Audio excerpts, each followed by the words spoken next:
who apparently wasn't good enough to witness their vows. For 3 decades, I had poured everything into building a life for my family, sacrificing my own comforts to ensure my children and grandchildren would never know the poverty I had experienced. My story begins in the small town of Millfield, where I was born to parents who worked the land but never owned it. My father died when I was 16, leaving my mother and me with nothing but debts and dreams. I married young to Augustine, a kind man with ambition but little business sense. When he lost our savings in a failed venture, I took matters into my own hands. While raising Victoria and her brother Philip, I started buying small, neglected properties, renovating them myself on weekends, and selling them for modest profits. Augustine thought I was foolish at first, questioning why I would spend our grocery money on a dilapidated cottage when we barely had enough to feed ourselves. Because one day that cottage will feed us for years, I told him. And I was right. Property by property, I built a small empire while working as a receptionist at the local doctor's office. The townsfolk knew me as the quiet woman who answered phones and scheduled appointments. Few realized I owned half the rental properties in the east end of town. Victoria never understood my drive. "Why do you keep buying these old buildings, Mother? Why not enjoy life a little?" she would ask. I never told her that each property was insurance against the kind of desperation I had known in my youth. Each deed was a promise that my children and grandchildren would always have options I never had. When Victoria's marriage to Gerard fell apart, I was there to help raise Lynette while Victoria rebuilt her life. Those years were precious to me. Teaching Lynette to bake in my kitchen, helping with her homework at my dining table, listening to her teenage dreams while we painted the walls of my newest acquisition together. "Grandma," she once said while we scraped old wallpaper, "I want to be just like you when I grow up." How quickly those sentiments would change. As Lynette entered her 20s, she began to distance herself from me. The properties I owned were no longer charming projects we worked on together, but embarrassing reminders of her grandmother's common background. When she met Tobias Harrington, whose family owned a chain of luxury hotels, the transformation was complete. Suddenly, my granddaughter, who once proudly helped me install kitchen cabinets, now winced when I mentioned my latest renovation. I saw less and less of her, receiving occasional phone calls that grew shorter and more perfunctory. Then came the dinner at Victoria's house last Christmas, where Lynette announced her engagement, deliberately avoiding my gaze as she described the lavish wedding they were planning. "We're trying to book Rosewood Estate," she gushed to the table. "Tobias's parents know the owners. Well, they think they do." I nearly choked on my wine. 5 years earlier, I had purchased Rosewood through a holding company, keeping my ownership private to avoid the social complications that came with being known as the landlady in our small town. The elegant Georgian mansion on 50 acres of manicured gardens had been my most significant investment, one I'd made thinking it might someday host family weddings. I never imagined I would be excluded from the first one. After dinner, I overheard Lynette whispering to her mother in the kitchen. "Mom, you have to help me with Grandma. You know how she is. She'll show up in one of her thrift store dresses talking about plumbing fixtures and property values. Tobias's family are sophisticated people. His mother is on the board of the symphony. For heaven's sake," Victoria's response surprised me. "Lynette, your grandmother built everything we have. She paid for your private school, your college education." I know, Lynette interrupted. "And I'm grateful, really. But this is my day. Can't you just tell her it's a very small ceremony? We'll visit her afterward or something." The pain of those words stayed with me as I drove home that night to my simple apartment above the hardware store, another property I owned but kept modest by choice. I had lived frugally my whole life, reinvesting profits rather than splurging on luxuries. Even after Augustine passed away 10 years ago, I maintained my habits, preferring function over flash. This mindset had made me wealthy, but to Lynette, it made me embarrassing. 2 months later, the wedding invitations went out. Victoria called me, her voice strained. "Mother, I need to talk to you about Lynette's wedding." "Let me guess. I'm not invited," I said quietly. Her silence was confirmation enough. "She's young and foolish," Victoria finally said. "She's trying to impress Tobias's family." "And what's your excuse?" I asked, surprised by the steel in my voice. That same afternoon, my phone rang again. It was Rosewood's manager, Claudine. "Mrs. Barrett, I have a gentleman named Tobias Harrington on the other line. He's inquiring about booking the estate for a wedding in June. Apparently, the venue they reserved fell through, and they're desperate." I explained we're fully booked, but he mentioned connections to some of your business associates. I paused, considering my response carefully. For 40 years, I had put my family first. I had swallowed my pride when Augustine's business failed, when Victoria's husband left her for a younger woman, when Philip moved across the country and rarely called. I had been the steady foundation they all relied upon while treating me like an embarrassing secret. Perhaps it was finally time they understood who I really was. "Tell Mr. Harrington that the owner might be willing to make an exception," I said slowly. "But I'll need to meet with the couple personally to discuss arrangements. Set up an appointment for tomorrow afternoon." "Of course, Mrs. Barrett," Claudine replied. "Should I tell them your name?" I smiled, though no one could see it.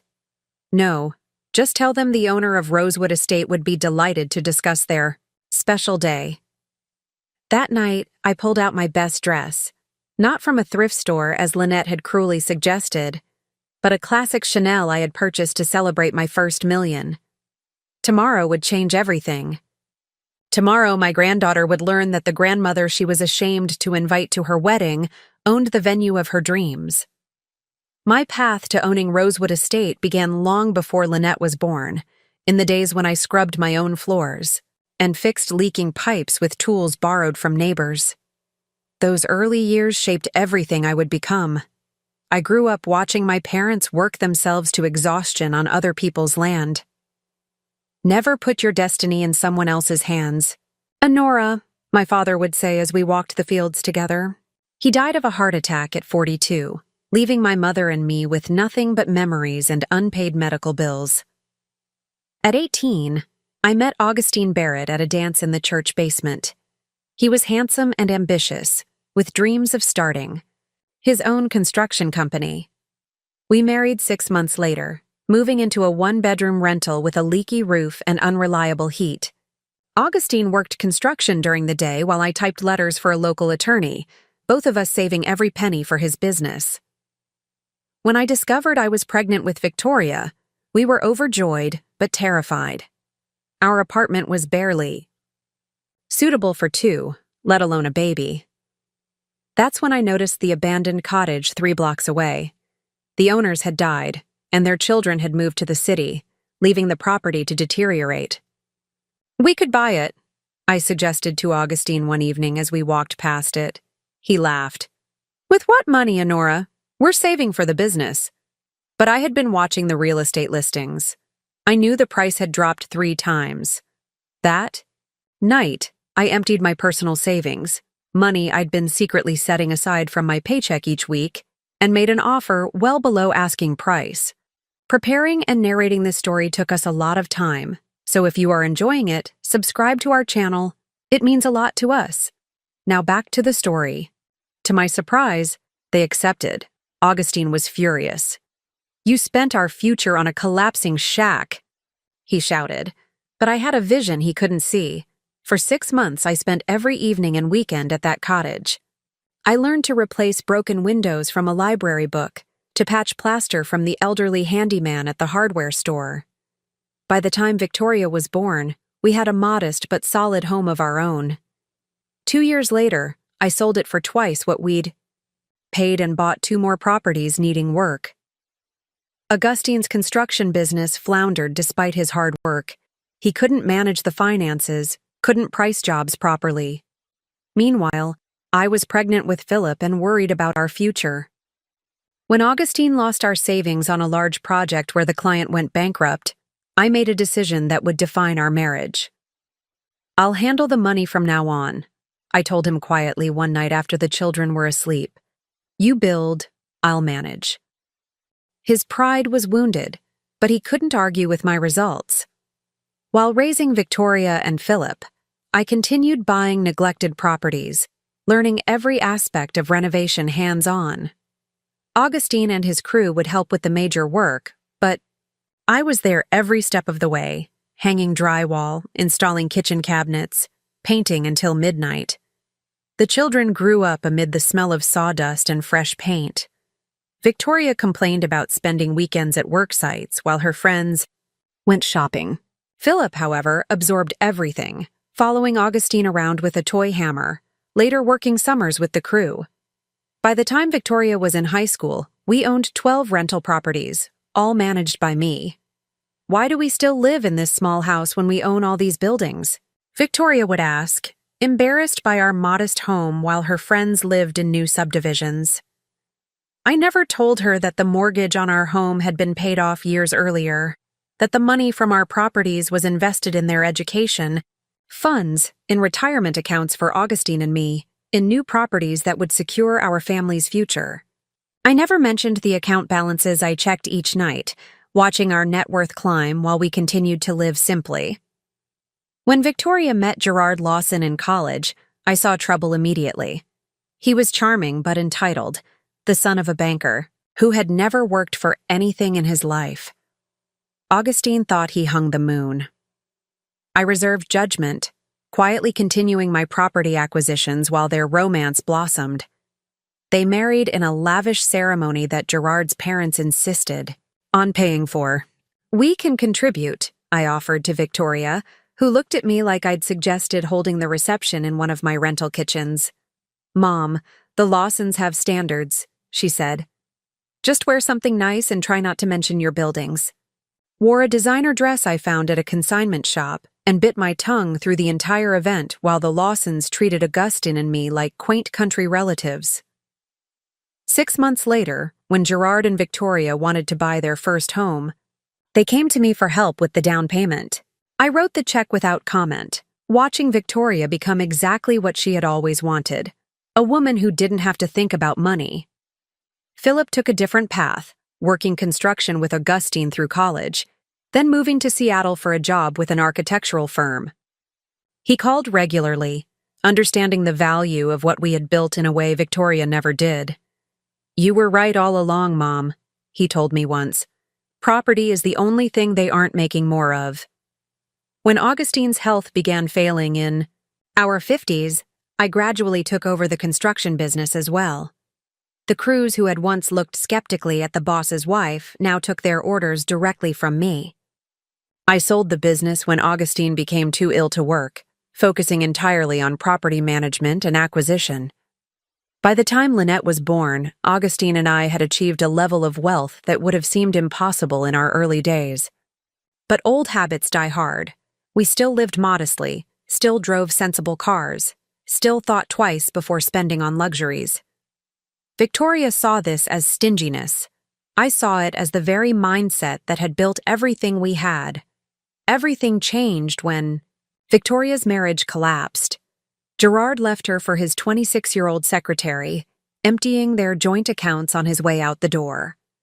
Victoria arrived at our doorstep one rainy night, 3-year-old Lynette in tow, mascara streaming down. Her face. "He said I was boring," she sobbed as Augustine made tea. "He said I cared more about appearances than passion." I bit back the observation that Gerard had never been worthy of her in the first place. Instead, I held my daughter while Augustine entertained Lynette with silly faces and stories. That night, as Victoria slept in her childhood bedroom, I made a promise to myself that neither she nor my granddaughter would ever want for anything. The next morning, I called my attorney. By afternoon, Victoria had an appointment with the best divorce lawyer in the state, paid for by me. By the end of the week, I had contacted a real estate agent about a small house 3 blocks from ours, where Victoria and Lynette could start fresh. I can't afford a mortgage, Victoria protested when I showed her the listing. You won't have one, I replied simply. Consider it an investment in my girls. For the next 5 years, while Victoria rebuilt her career at the local bank, I became a second mother to Lynette. I picked her up from preschool 3 days a week, taught her to read at my kitchen table, bandaged her knees when she fell.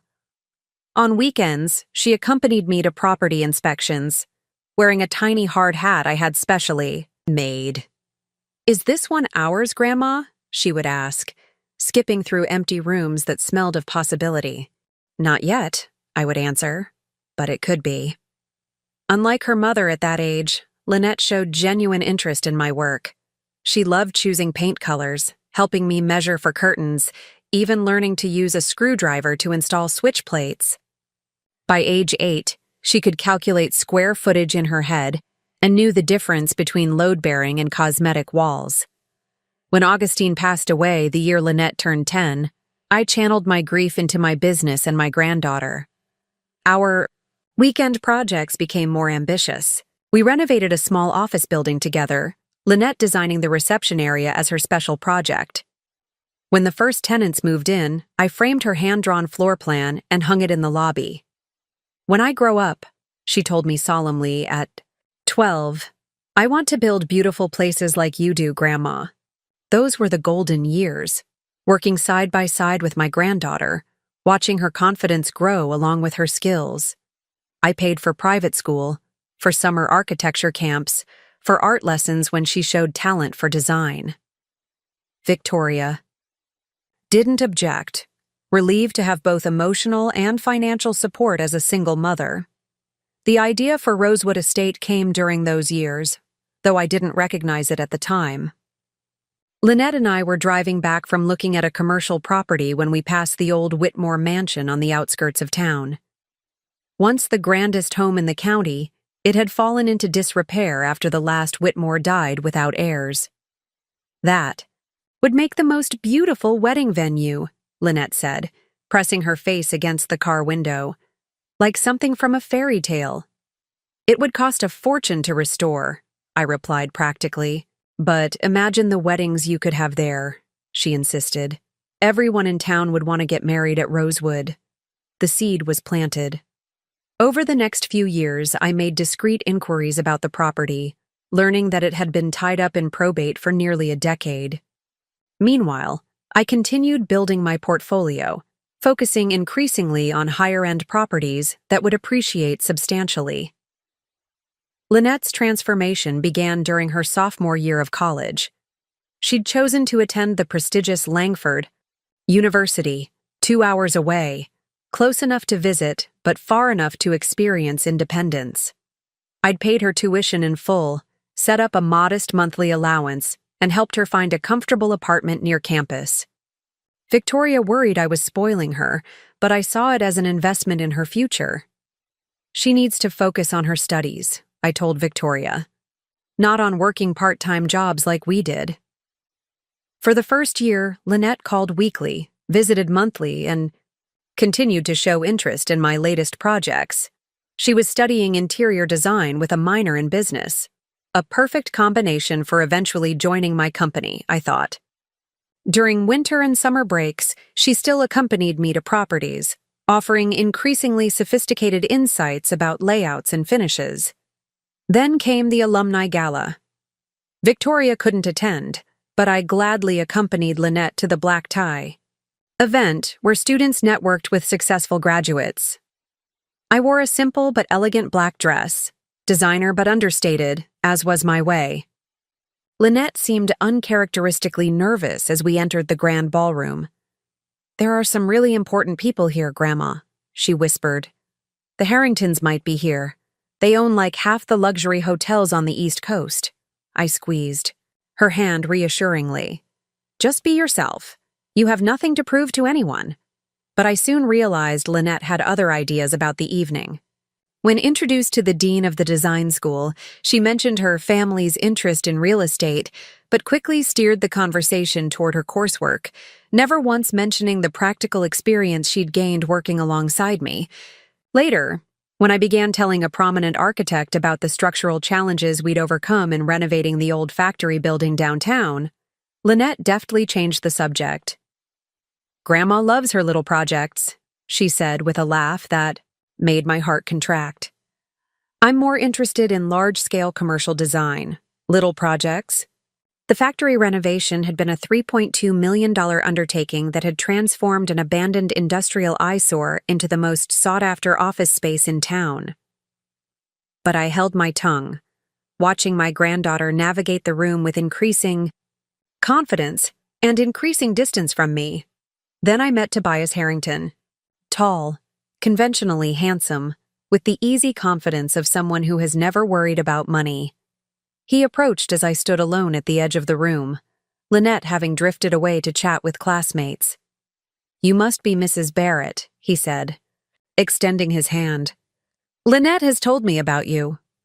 "All good things, I hope," I replied with a smile. "Oh, yes. She mentioned you have quite the collection of rental properties in your hometown. My family's in real estate as well, though on a somewhat different scale." The condescension in his tone was subtle, but unmistakable. Before I could respond, Lynette appeared at his side, her eyes widening with something close to panic.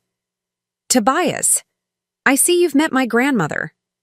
Her hand slipped through his arm possessively. "Grandma was just about to get some fresh air, weren't you?" I recognized the dismissal for what it was. "Actually, I was about to tell Mr. Harrington about the Rosewood property I've been considering," I said calmly. "Oh, Grandma has her eye on this old rundown mansion," Lynette explained hurriedly. "It's a bit of a fantasy project." "Not so rundown. Or fantastical," I corrected gently. "The Whitmore estate. I've been watching it for years." Tobias's eyebrows rose. "Whitmore? As in Rosewood Estate?"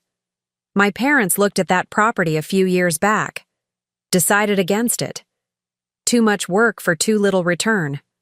Charming idea, though. The conversation moved on, but something had fundamentally shifted. I watched Lynette that evening, laughing too brightly at Tobias's jokes, deferring to his opinions, minimizing her connection to me. I saw her becoming Victoria all over again, ashamed of the very foundation that had given her every advantage. In the months that followed, Lynette's calls became less frequent, her visits home rare and hurried. When she did come, she brought stories of weekend trips to Tobias's family estate in the Berkshires, gallery openings in New York, sailing excursions on his father's yacht. Our shared projects were set aside, replaced by a world I had never sought to enter. During her senior year, I rarely saw her at all. The few times we spoke, she seemed distracted, mentioning internship opportunities at prestigious firms, always somehow connected to Tobias's family connections. I continued to pay her expenses without comment, watched from a distance as she was gradually absorbed into the Harrington orbit. Meanwhile, I channeled my disappointment into action. After years of waiting, the Whitmore property, Rosewood Estate, finally became available. The price was steep even for me, but I saw potential others missed. I created a holding company to purchase it, hiding my ownership behind layers of corporate paperwork. It wasn't that I was ashamed of owning it. I simply preferred to keep my business affairs private, as I always had. For 2 years, I poured resources into restoring Rosewood to its former glory. I hired the best historical preservationists, landscape architects, and craftsmen. What had once been a decrepit mansion became a stunning estate, with formal gardens, a renovated carriage house, and interiors that balanced historical accuracy with modern comfort. The ballroom, with its soaring ceilings and wall of French doors, opening onto a stone terrace, was breathtaking. When local wedding planners approached about using the estate as a venue, I recognized an opportunity. Within a year, Rosewood became the most exclusive wedding venue in 3 counties, booked solid 18 months in advance. I rarely visited in person, letting Claudine, my capable manager, handle the day-to-day operations. My name appeared nowhere, in the marketing materials. The estate was simply owned by Barrett Holdings LLC. I took a certain satisfaction in this secret success, especially as Lynette drifted further away. After graduation, she took a position at a design firm in the city, a position I suspected had more to do with Tobias's influence than her portfolio. Her calls home became even more infrequent, her comments about my outdated design sense more pointed. "You really should update your apartment, Grandma," she said during one rare visit. "Those cabinets must be 20 years old." I didn't tell her that I had deliberately kept my personal living space modest and practical. Why explain that the apartment above the hardware store was simply convenient, allowing me to check on one of my commercial properties daily, or that I preferred to invest in appreciating assets rather than fashionable furnishings? The truth was, Lynette no longer wanted to understand my choices. She had chosen a different path. Then came the Christmas dinner at Victoria's house, where Lynette announced her engagement to Tobias with a ring that could have paid for one of my first houses. As the family exclaimed over the diamond, I watched, my granddaughter's face, searching for traces of the girl who had once helped me install cabinet hinges and calculate paint quantities. Instead, I saw a stranger, one who carefully avoided my eyes as she described the lavish wedding they were planning at Rosewood Estate. The wedding invitations arrived on a Tuesday in early April.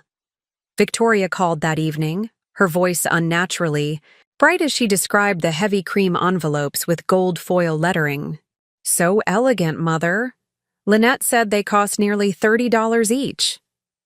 "I'm sure they're lovely," I replied, waiting for her to acknowledge what we both knew, that my invitation was conspicuously absent. The silence stretched between us before Victoria finally sighed. "Mother, about the wedding." "I noticed I haven't received an invitation," I said quietly, saving her the discomfort of having to explain.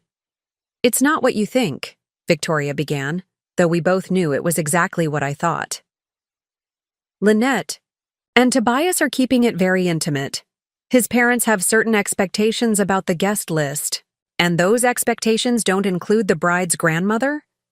Victoria's voice dropped to a whisper. "The Harringtons are very particular about appearances. Tobias's father is a state senator now, and his mother chairs 3 different charitable foundations. They're inviting some very prominent people, and I'm not prominent enough," I finished for her. The pain was sharp but not surprising. I had watched this transformation happening for years, my granddaughter slowly severing ties with the parts of her life that didn't fit her new image. "It's not that," Victoria protested weakly. "It's just that Lynette feels you might not be comfortable in such formal surroundings. You've always preferred simpler gatherings." I almost laughed at the absurdity. I, who had negotiated multi-million-dollar real estate deals and managed a portfolio of properties that would make most investors envious, was supposedly too unsophisticated for a wedding reception. "I see," was all I said. "Mother, please understand. This is important to Lynette. The Harringtons are opening doors for her career that would normally take years to access. At the cost of her integrity," I observed. "That's unfair," Victoria said, her voice hardening. "She's just trying to fit into their world." "By pretending she doesn't come from ours," I replied. We ended the call with artificial pleasantries, both aware of the fracture that had just widened between us. After hanging up, I sat at my kitchen table, absently tracing the small scratch in the wood where Lynette had once pressed too hard with her pencil while doing homework. The same table where I'd taught her to measure ingredients for cookies, where we'd spread out blueprints for our weekend projects, where she'd once proudly announced she wanted to be just like me when she grew up. I might have let it go, might have accepted the exclusion with quiet dignity, sent a generous gift, and waited for Lynette to eventually realize what she had thrown away. But fate had other plans. The next morning, Claudine called from Rosewood Estate. "Mrs. Barrett, we have a situation with a wedding booking. The Harrington-Barrett wedding in June?" They had originally booked the Sanderson Hotel downtown, but apparently, there's been a major plumbing issue that won't be resolved in time. They're now desperate to book Rosewood, but as you know, we're completely reserved through September.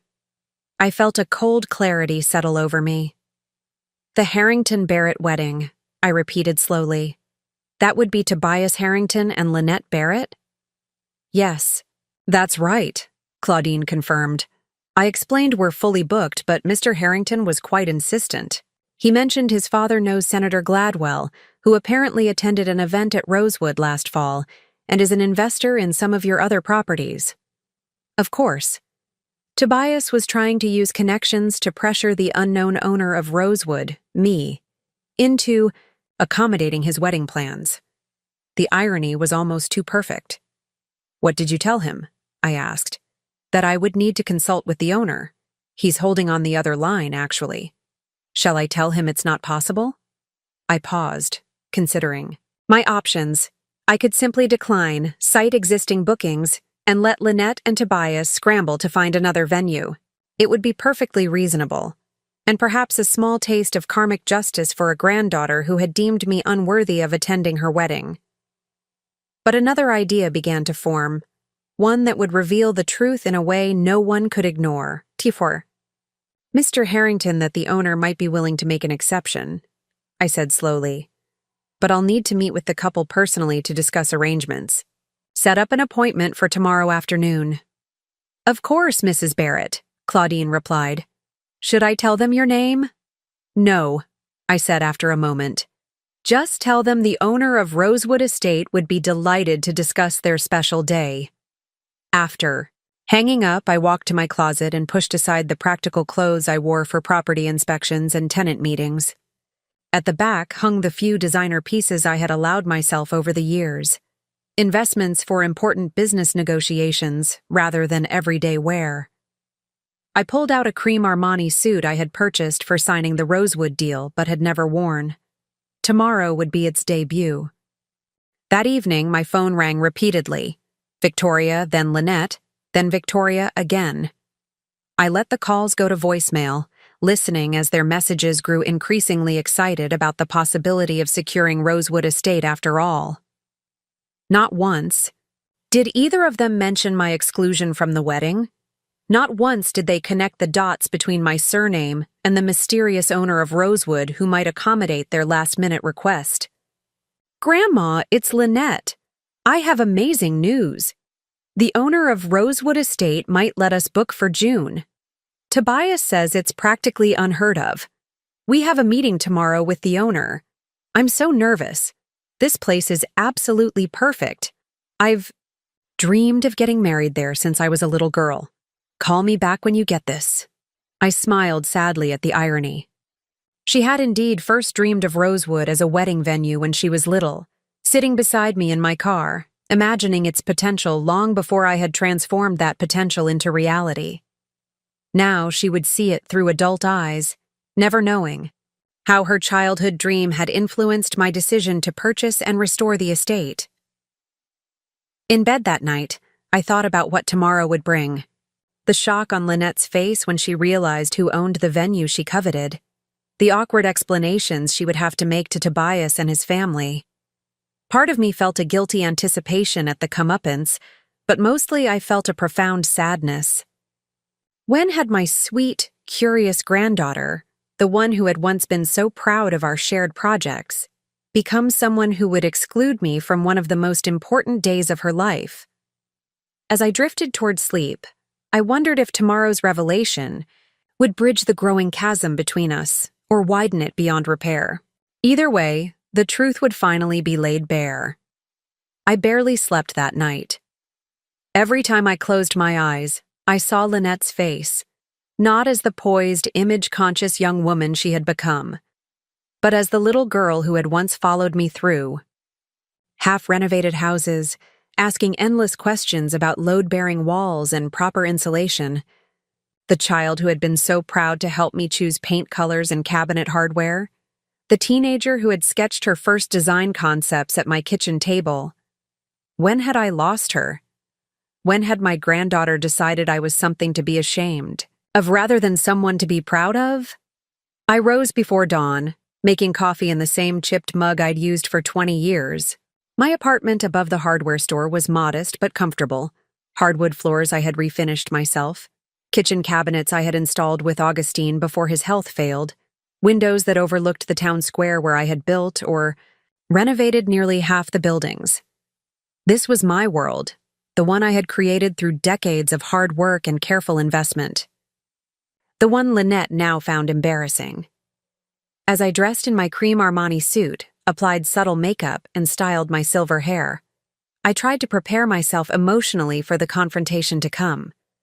Would Lynette be mortified? Angry? Would she see the irony in seeking the perfect venue from the very grandmother she had deemed unworthy to attend? Or would she simply see it as another opportunity to leverage our connection for her benefit, without acknowledging the hurtful exclusion?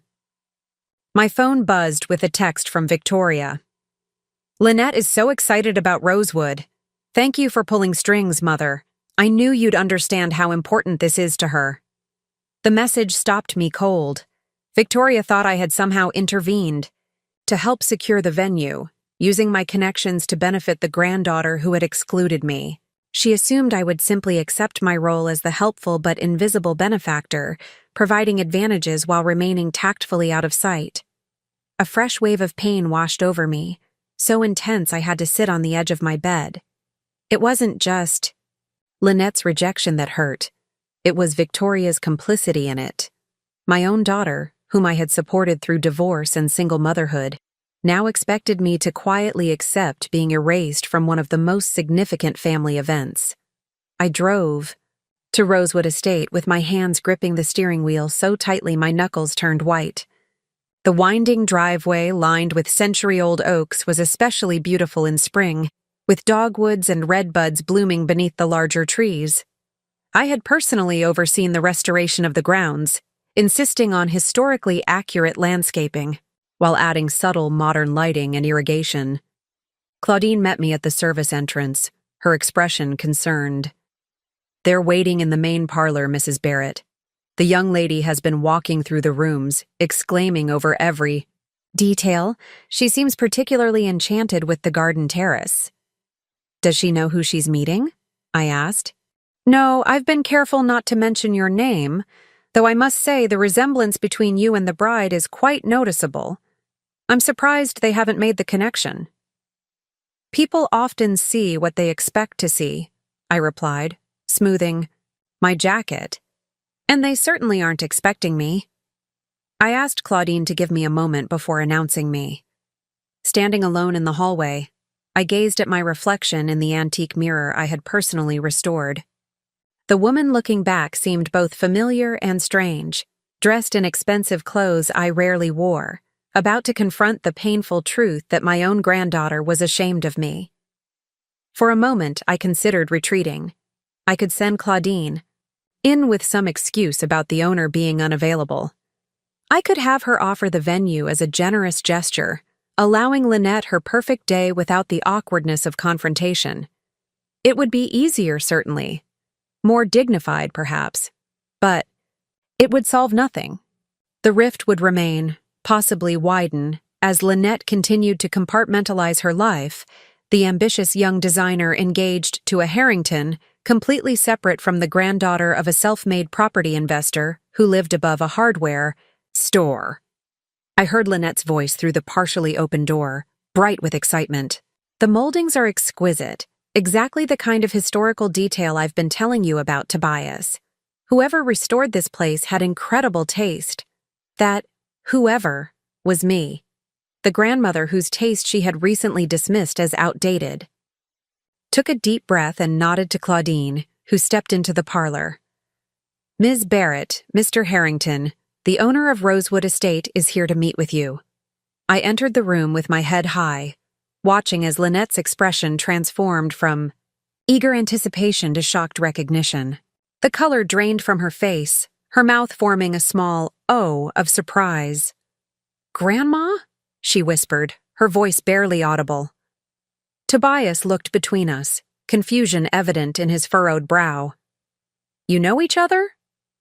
You could say that, I replied, keeping my voice steady despite the emotion threatening to overwhelm me. Lynette is my granddaughter. Time seemed to stop as understanding dawned on Tobias's face. He turned to Lynette, whose complexion had now flushed from pale to crimson. Your grandmother owns Rosewood Estate? He asked incredulously. But you said, I think what Lynette told you, I interrupted gently, is that her grandmother owns some rental properties in town, which is true as far as it goes. Rosewood is just one of several properties in my portfolio. Lynette seemed unable to speak, her eyes fixed on me with a mixture of shock, embarrassment, and something else. Was it guilt? Fear? I couldn't tell. Mrs. Barrett, this is unexpected. Tobias recovered quickly, extending his hand. Lynette has mentioned you, of course, but she never indicated you were, that is, that I owned the venue you're so desperate to secure for your wedding? I finished for him. The wedding to which I wasn't invited? The words hung in the air between us. Tobias's hand dropped slowly to his side, his confident demeanor faltering. There's been a misunderstanding. Lynette finally managed, her voice thin. We were planning to invite you, of course, but your future in-laws might find me embarrassing, I said quietly. A grandmother who works with her hands, who lives modestly, who doesn't fit the image you're trying to project. Tears welled in Lynette's eyes. Whether they were tears of shame at being caught or genuine remorse, I couldn't tell. The bright, curious granddaughter I had adored was now a stranger to me, her priorities and values as foreign as another language. In that moment, with the sunlight streaming through the restored Victorian windows I had personally sourced from a salvage yard, the full weight of her rejection hit me. This wasn't just about a wedding invitation. It was about a fundamental denial of who I was, who we were together. It was a repudiation of everything I had built, everything I had taught her, everything we had once shared.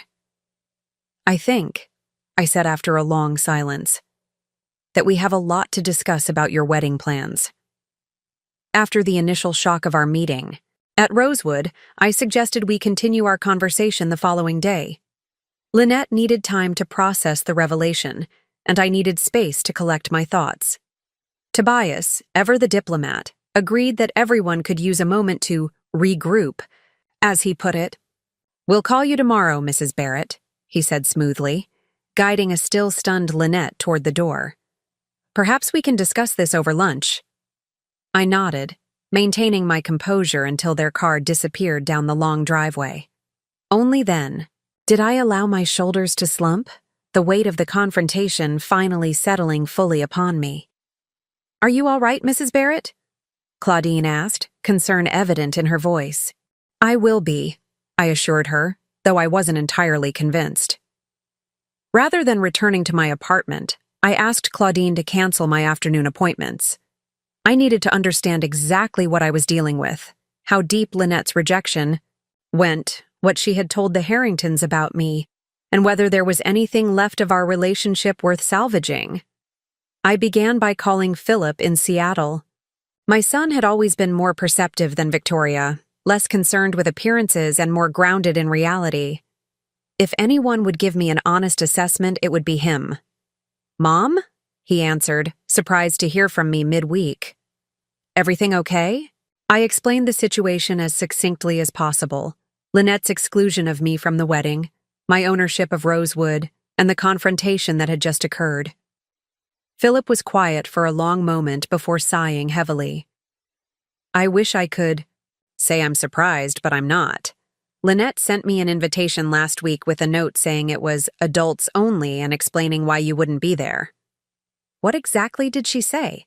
I pressed, needing to hear the full extent of her deception. That you were having mobility issues and wouldn't be comfortable at such a formal event, Philip said reluctantly. That you and she had discussed it, and you were relieved not to have to attend. The lie stung worse than the exclusion itself. Not only had Lynette decided I was unworthy of attending her wedding, but she had fabricated a story to justify my absence to other family members. "Mom, I should have questioned it," Philip continued, regret evident in his voice. "But Jamie and I have been so caught up in the adoption process, and Lynette sounded so convincing. I'm sorry." "It's not your fault," I assured him. "But I'd appreciate if you didn't mention our conversation to Lynette or Victoria just yet. I need to understand what else Lynette has been saying about me." After promising to visit soon, Philip ended the call, leaving me with a hollow feeling in my chest. What other lies had Lynette told to erase me from her narrative? My next call was to my old friend Meredith, whose granddaughter was in the same social circle as Lynette. Meredith had been my confidant since our children were in elementary school together, one of the few people who knew the true extent of my business success. "Honora, what perfect timing! I was just about to call you," Meredith exclaimed. "I ran into Lynette at the country club yesterday. She was having lunch with Tobias's mother and some of the ladies from the hospital board." "The country club?" I repeated, surprised. Lynette had never shown interest in country club activities before. "Yes, she's joined the Young Professionals Committee there. Didn't she tell you?" "No," I said simply. "We haven't been in close contact lately." "Did she happen to mention me?" Meredith hesitated, which told me everything I needed to know. "Well, one of the ladies asked about her family background, and she mentioned her mother works at First National Bank. When Mrs. Harrington asked about her father's side, Lynette said her paternal grandparents were both deceased, and her maternal grandmother had been a receptionist who was now retired and living quietly." A receptionist, living quietly. Not a lie, exactly, but so far from the whole truth that it might as well have been. I had indeed worked as a receptionist decades ago, while building my real estate business on the side, but to reduce my entire life's work to that early job was a deliberate minimization. "Did she mention anything about the wedding?" I asked, keeping my voice neutral. "Only that it would be at Rosewood Estate." Mrs. Harrington seemed quite impressed that they'd secured it. Said her husband had tried to buy the property years ago, but couldn't reach an agreement with the owners. Lynette looked quite pleased with herself. After ending the call with Meredith, I drove to Victoria's house, not to confront her but to observe. I parked down the street, watching as Victoria arrived home from work. The house, which I had helped her purchase after the divorce, was modest but in an upscale neighborhood, perfect for a bank manager's salary. What struck me now was how she hurried inside without acknowledging the elderly neighbor watering his garden, how she carried herself with a stiffness that reminded me of how she had been after marrying Gerard. As twilight settled over the neighborhood, I saw Lynette's car pull into the driveway. She and Victoria embraced briefly before hurrying inside, their body language suggesting urgency. I could imagine the conversation. Lynette explaining the shocking discovery that her grandmother owned Rosewood, Victoria expressing disbelief, or perhaps calculating how this might actually work to their advantage. I drove to my building downtown, but instead of going up to my apartment, I entered the small office on the ground floor that served as headquarters for Barrett Properties. It was after hours, but my assistant Anita was still there, organizing files for our upcoming tax preparations. "Mrs. Barrett, I wasn't expecting you this evening," she said, looking up from her desk. "I need to see something, Anita. Can you pull the files on all the properties I've purchased for Victoria and Lynette? And the education accounts?" Anita raised an eyebrow but didn't question further. She had been with me for 15 years and knew most of my family's financial arrangements. Within minutes, she had laid out the relevant folders on the conference table. I spent the next 2 hours reviewing the documentation of my financial support for my daughter and granddaughter over the years. Victoria's house, purchased outright, in my name, and transferred to her for a nominal sum. Lynette's education fund, which had paid for private school, and her entire college education without loans. The startup funds I had set aside for Lynette's eventual design business, which she had never asked about. The trust that would one day make both of them independently wealthy, which they knew nothing about. It wasn't that I needed reminders of. My generosity, I had never kept score or expected gratitude, but I needed to understand the full context of Lynette's rejection. She wasn't just excluding a grandmother with unfashionable clothes or embarrassing mannerisms. She was rejecting someone who had quietly secured her past, present, and future. Someone who had been building a legacy for her since before she was born. As I locked the office and finally headed upstairs to my apartment, I felt a strange clarity emerging from the pain. This wasn't just about a wedding invitation or social embarrassment. It was about values, about the fundamental disconnect between the life I had built and the image Lynette was now trying to project. Tomorrow's lunch with Lynette and Tobias would be illuminating in ways they couldn't possibly anticipate. But first, I needed to make one more call to Jamie, Philip's husband, who worked for a private investigation firm. "I need information on the Harrington family," I told him when he answered, "particularly their current financial situation." "Honora, is everything okay?" Jamie asked, concern evident in his voice. "Not yet," I replied, "but it will be. One way or another, it will be." The restaurant Tobias chose for our meeting was predictably upscale, the kind of place where the menu has no prices and the waitstaff hovers just out of sight. I arrived 15 minutes early, dressed in another of my rarely worn designer outfits, this time a sapphire blue St. John knit suit that brought out the blue of my eyes. The maitre d' led me to a private alcove in the back, clearly reserved for important guests. I had barely settled in when Jamie called with the information I'd requested. "It's not what you might expect," he said without preamble. "The Harringtons maintain all the appearances of wealth, but they're leveraged to the hilt.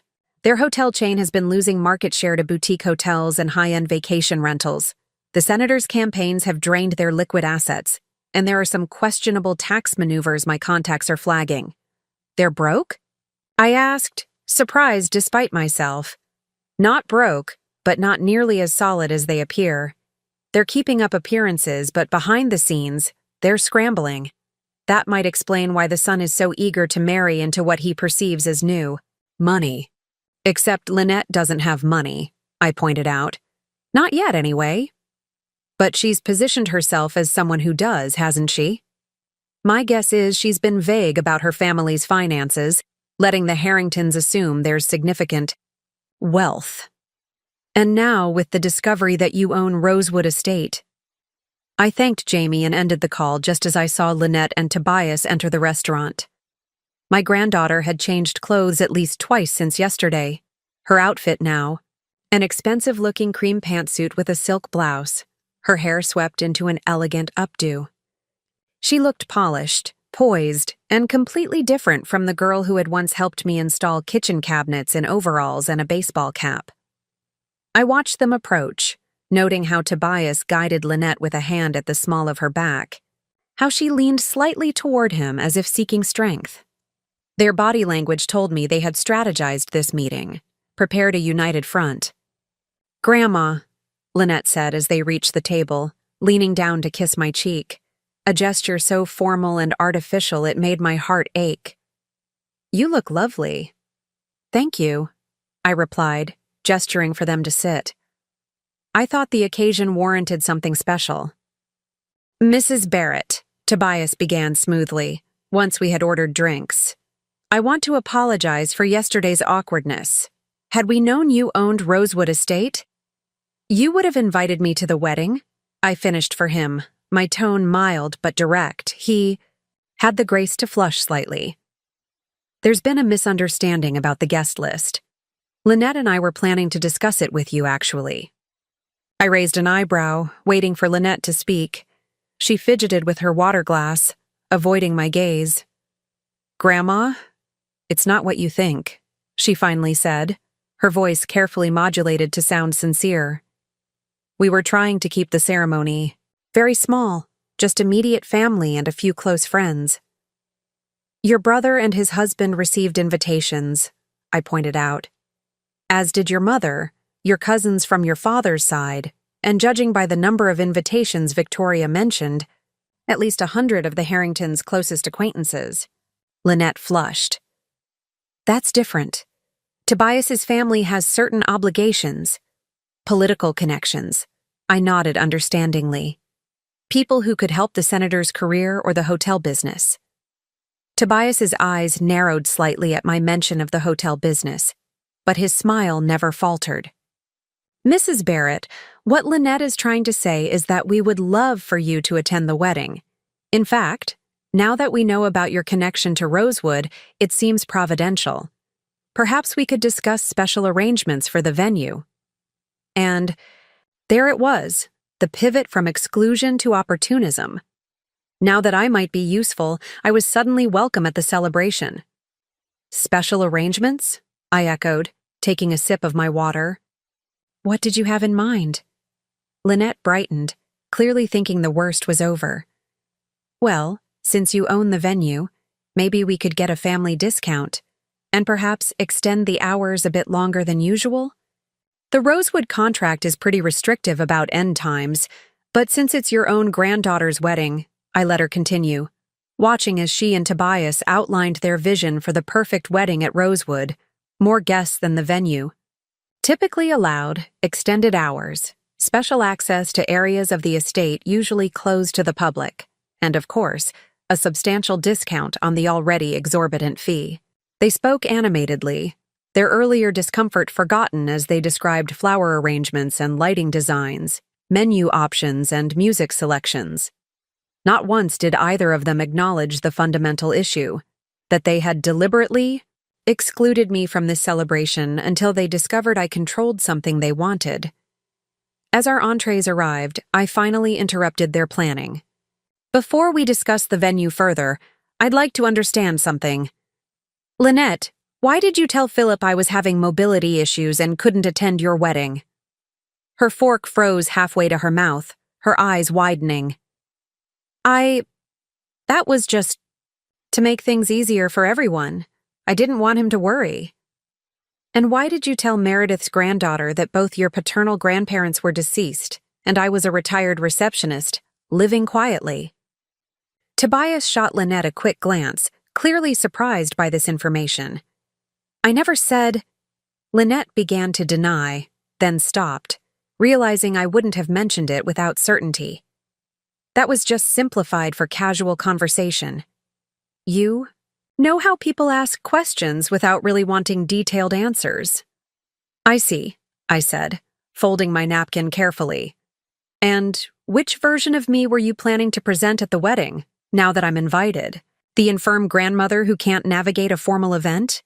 The retired receptionist with no accomplishments worth mentioning? Or the owner of Rosewood Estate, suddenly worthy of acknowledgement? The facade cracked then, just slightly.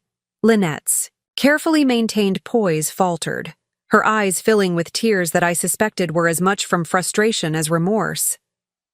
Grandma, that's not fair.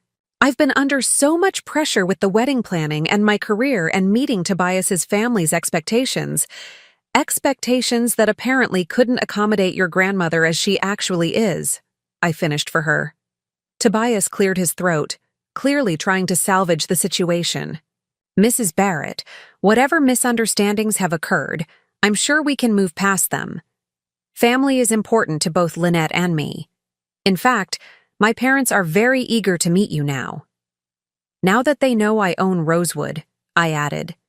Now that they know you're a successful businesswoman, he corrected smoothly.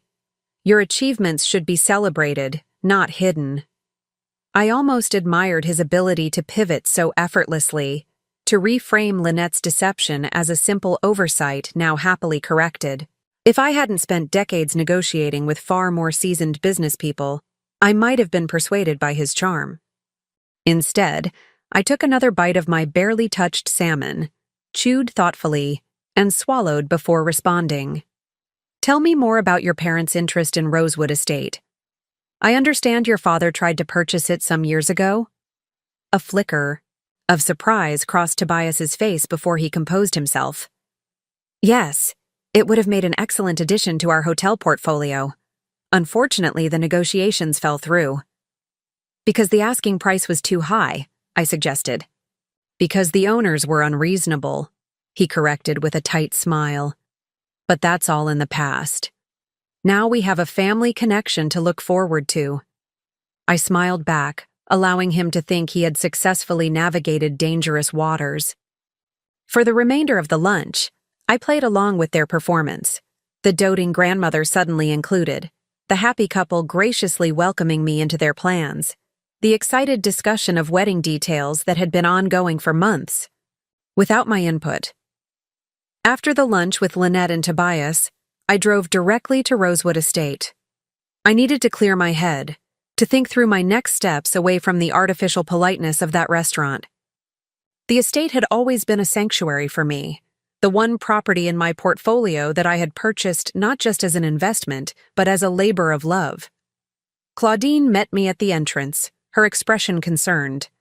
"How did it go, Mrs. Barrett?" "About as expected," I replied, managing a small smile. "They'd like a family discount, extended hours, and special access to the West Wing. Oh, and I'm suddenly invited to the wedding?" "How generous of them," Claudine said dryly. She had been with me for over 15 years, starting as a property manager for my commercial buildings before taking over Rosewood when I purchased it. She knew me well enough to read between the lines. "There's a couple touring the grounds right now," she added. "The Montgomerys.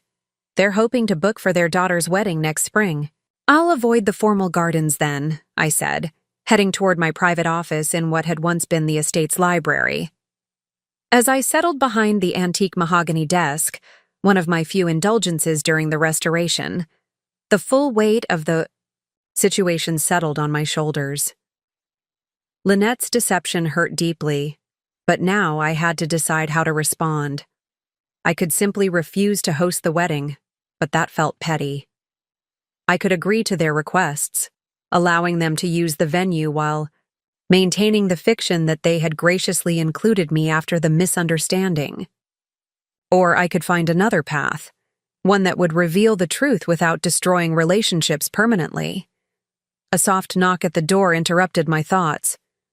"Mrs. Barrett, there's someone here to see you." "A Mr. Lawson?" I stiffened. Gerard Lawson, Victoria's ex-husband and Lynette's father, was the last person I expected to encounter today. "Send him in," I said after a moment's hesitation. Gerard entered looking much as he had when I last saw him nearly 20 years ago, though his once dark hair was now silver at the temples. He still carried himself with the confident air of the banker's son, though time had softened the arrogance I remembered. "Honora," he said, offering his hand. "It's been a long time." "It has," I agreed, shaking his hand briefly. "What brings you to Rosewood Estate?" "Lynette called me," he said, settling into the chair across from my desk without being invited. She was quite upset. About being caught in a lie, or about discovering her grandmother owns the venue she's desperate to book? I asked, more sharply than I intended. Gerard had the grace to wince. Both, I imagine, though she framed it rather differently. "I'm sure she did." He studied me for a moment before leaning forward. "Honora, I didn't come here to defend Lynette's actions. What she did was wrong, but I did come to offer some context that might help you understand." I raised an eyebrow, waiting. "When Victoria and I divorced, you stepped in completely. You provided financially, emotionally. You became the stable force in Lynette's life while Victoria and I were falling apart. You taught her practical skills, values, a work ethic I frankly wish I had instilled. But," I prompted, sensing where this was heading, "but I also failed her in important ways," Gerard admitted. "After the divorce, I was inconsistent. When I did see her, I compensated for my absence with extravagance, expensive gifts, fancy restaurants, trips abroad when I could afford them. I wanted her to have the lifestyle I grew up with, the one I thought I'd always provide. You spoiled her," I translated. "I created an impossible standard," he corrected. "I showed her glimpses of a world of privilege, then disappeared back into my own problems, leaving her to reconcile those experiences with the more modest life she led with Victoria, and with you."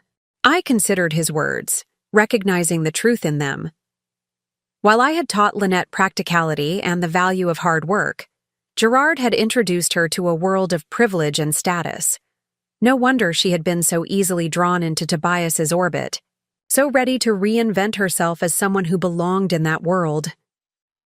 "That doesn't excuse cutting me out of her wedding," I said finally. "No, it doesn't," he agreed. "Nothing excuses that, but it might help explain her susceptibility to the Harringtons' influence."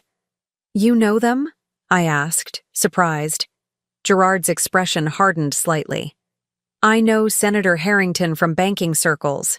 His family's finances have been precarious for years, though they maintain appearances admirably. I suspect they see Lynette as a fresh injection of capital through Tobias. Except Lynette doesn't have capital," I pointed out. "Not yet, anyway. But they believe she will, through you. Victoria may have mentioned your success in real estate, and they've drawn their own conclusions." He hesitated.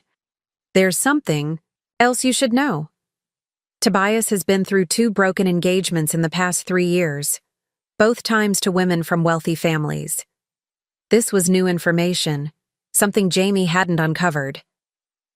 You think he's pursuing Lynette for financial reasons? I think the Harringtons have expectations about who their son marries, and those expectations involve financial stability the family increasingly lacks." We sat in silence for a moment, the implications settling between us. Finally, I asked the question that had been nagging at me since his arrival. "Why are you telling me this, Gerard? After 20 years of minimal contact with Lynette, why involve yourself now?" He looked down, seemingly gathering his thoughts before meeting my gaze again. "Because I failed her once, and I don't want to fail her again. Because despite our differences, I know you've always wanted what's best for her. And because I received an invitation to a wedding that conspicuously excluded the woman who did more for my daughter than I ever did." His honesty surprised me. The Gerard I remembered had been too proud to acknowledge others' contributions, too focused on appearances to admit his own shortcomings. "I'm not asking you to forgive Lynette's behavior," he continued, "but I am asking you to help me make sure she doesn't make a mistake she'll regret for the rest of her life. If she's marrying Tobias for the right reasons, fine. But if she's being manipulated or manipulating herself into a marriage based on false pretenses and social climbing, she deserves better." "What exactly are you proposing?" I asked, intrigued despite my lingering hurt. "An alliance of sorts. You control the venue they desperately want. I'm the father who's expected to pay for a wedding that's already over budget. Together, we might have enough leverage to at least slow things down, to create space for Lynette, to reconsider her choices, all of her choices." I studied him, looking for signs of the entitled, dismissive man who had once treated me as irrelevant. Instead, I saw genuine concern, regret, and a humility that years and perhaps failures had taught him. "I have a meeting with Tobias's parents tomorrow," I said finally. "They've suddenly decided they want to meet the grandmother Lynette never mentioned." Gerard smiled slightly. "Of course they do, now that they know you own Rosewood Estate." "Exactly. I think it's time the Harringtons and Lynette understand exactly who they've been dismissing." I paused, considering the possibilities this unexpected alliance offered. "Are you free tomorrow afternoon, Gerard? I think the senator and his wife might benefit from meeting both of Lynette's supposedly estranged parents at once."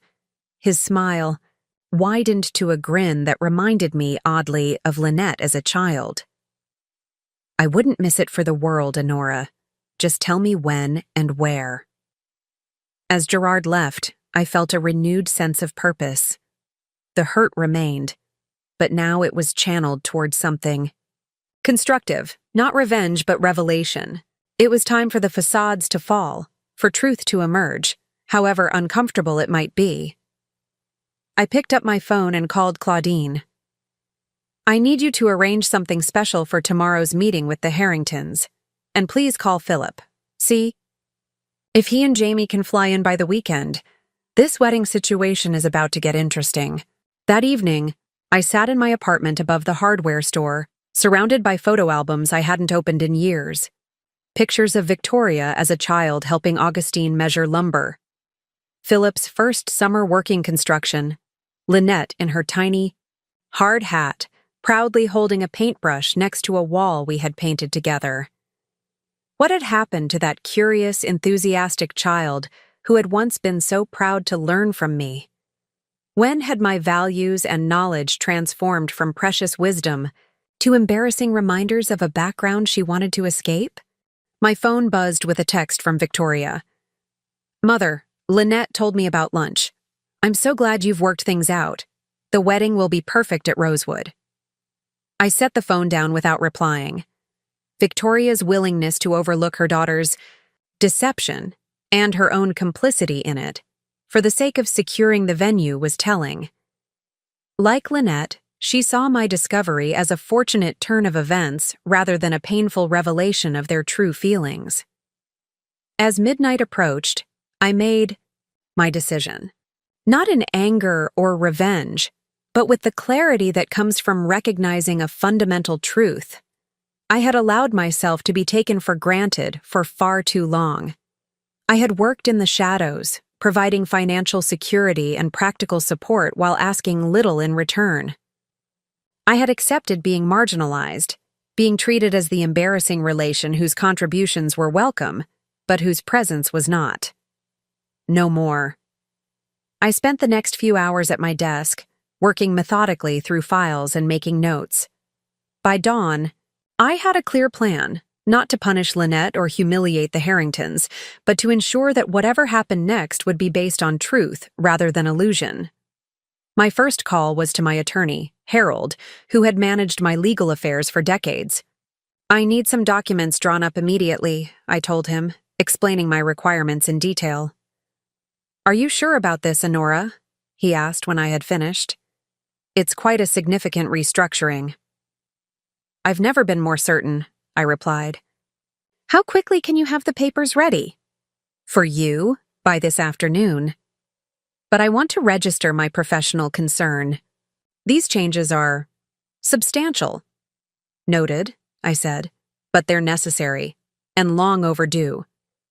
Next, I called Claudine to finalize arrangements for the afternoon meeting with the Harringtons at Rosewood. I wanted everything perfect, not to impress them, but to establish the context for what would follow. "The West Parlor, I think," I told her. "And please have refreshments ready. The good china and silver, fresh flowers from the cutting garden." "Of course, Mrs. Barrett. And will Mr. Lawson be joining you as planned?" "Yes, along with my son Philip and his husband Jamie. They're flying in this morning." I had called Philip after my conversation with Gerard, explaining not just the situation with Lynette, but my decision about how to address it. To my relief, he had immediately offered to come, understanding intuitively what was at stake. By mid-morning, a courier arrived with the documents from Harold. I reviewed them carefully, signed where indicated, and arranged for them to be returned to his office for final processing. What I was doing couldn't be undone easily, but I was certain it was right, not just for me, but ultimately for Lynette as well. Victoria called twice while I was preparing for the meeting. I let both calls go to voicemail, not ready yet to face her explanations or excuses. Whatever Victoria thought she understood about the situation, she was missing the central point. This wasn't about a wedding venue or an invitation. It was about respect, honesty, and the values I had tried to instill in my family. I dressed with particular care, choosing a tailored navy dress that conveyed authority without ostentation.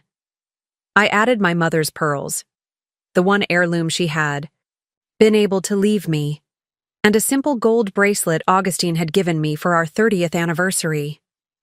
These tokens of my past seemed especially important today as I prepared to shape my future, and perhaps Lynette's as well. As I drove to Rosewood, I found myself unusually calm. The hurt remained, of course. That wouldn't disappear overnight. But it had been channeled into resolve, into a determination to address the underlying issues rather than merely the symptoms. Philip and Jamie were waiting in the driveway when I arrived, having come directly from the airport. Philip embraced me warmly, his tall frame still reminiscent of Augustine's despite the silver threading through his dark hair. "Mom, you look formidable," he said with a smile. "The Harringtons won't know what hit them." "This isn't about hitting anyone," I reminded him. "It's about clarity." "And truth," Jamie added, kissing my cheek, "which some people find more devastating than any blow." Gerard arrived minutes later, looking uncharacteristically nervous in a well-cut suit. "Honora," he greeted me, then turned to Philip with visible surprise. "Philip, it's been years." 22? Give or take, Philip replied coolly. He had never forgiven Gerard for the pain the divorce had caused Victoria, regardless of the complexities involved. "Shall we focus on the present situation?" I suggested, guiding them toward the house.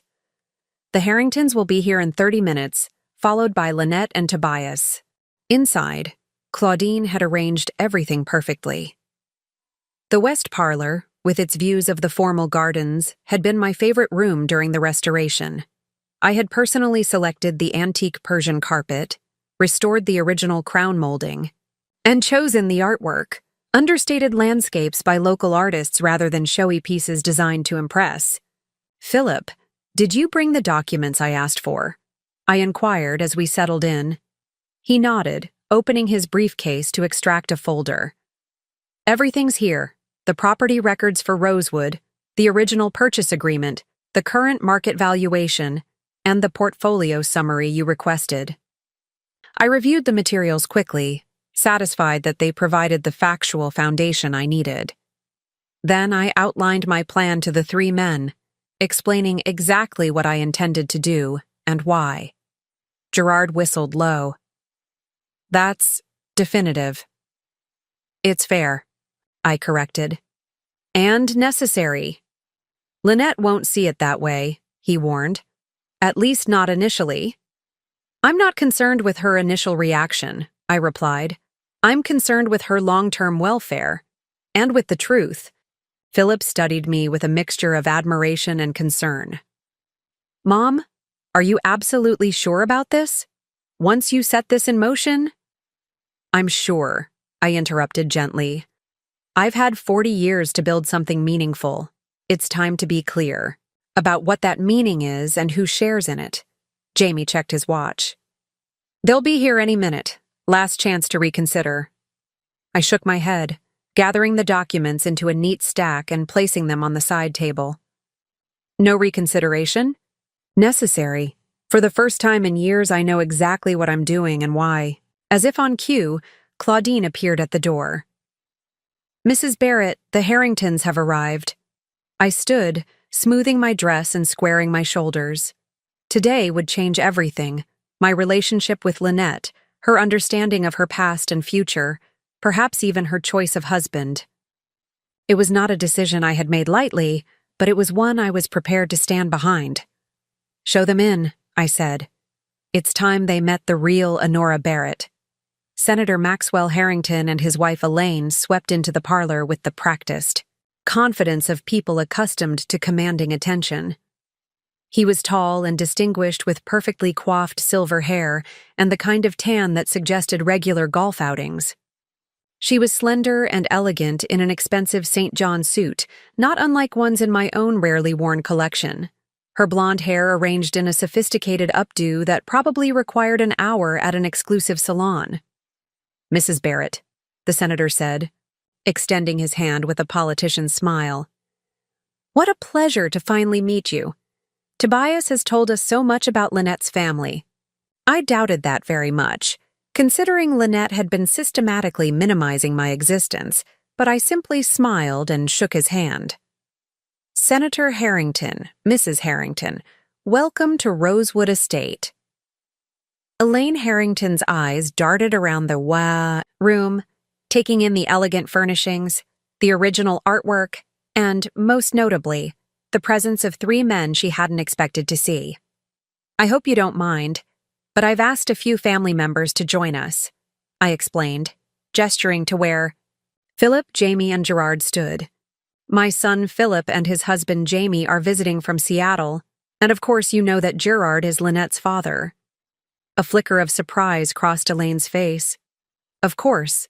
How lovely to have everyone together.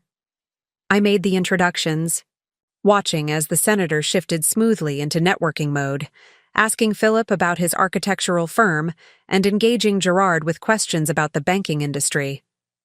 Elaine, meanwhile, settled onto the sofa with the practiced grace of someone who had attended countless society events.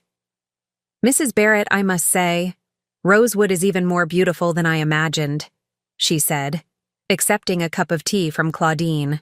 "You've done a remarkable job with the restoration. Did you work with Westfield Interiors? They did our summer house in the Hamptons." "No, I managed the restoration myself," I replied. "I have quite a bit of experience with historic properties." Her eyebrows rose slightly. "How fascinating.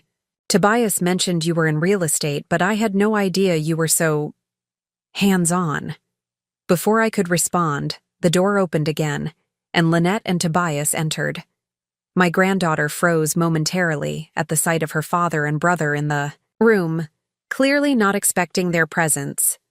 Tobias, ever the diplomat, recovered more quickly. "Dad, Mom, you've met Mrs. Barrett," he said, moving forward to kiss his mother's cheek. "And Mr. Lawson, good to see you again. Philip, Jamie, what a nice surprise." Lynette remained near the door, her expression a mixture of confusion and apprehension. "Dad? Philip, what are you doing here?" "Supporting you, of course," Gerard replied smoothly. "When I heard about the wonderful news regarding the wedding venue, I reached out to your grandmother. And since Philip and Jamie were planning to fly in for the wedding anyway, they decided to come early. This was a fabrication we had agreed upon. No need to reveal that I had orchestrated this gathering, at least not yet." Lynette's eyes found mine, filled with questions and a hint of suspicion. I simply smiled and gestured for her to join us. "Come in, dear. We were just getting acquainted." As she crossed the room to sit beside Tobias on the love seat opposite his parents, I noticed how she mimicked Elaine's posture, how she had styled her hair in a similar updo. The transformation was subtle but unmistakable.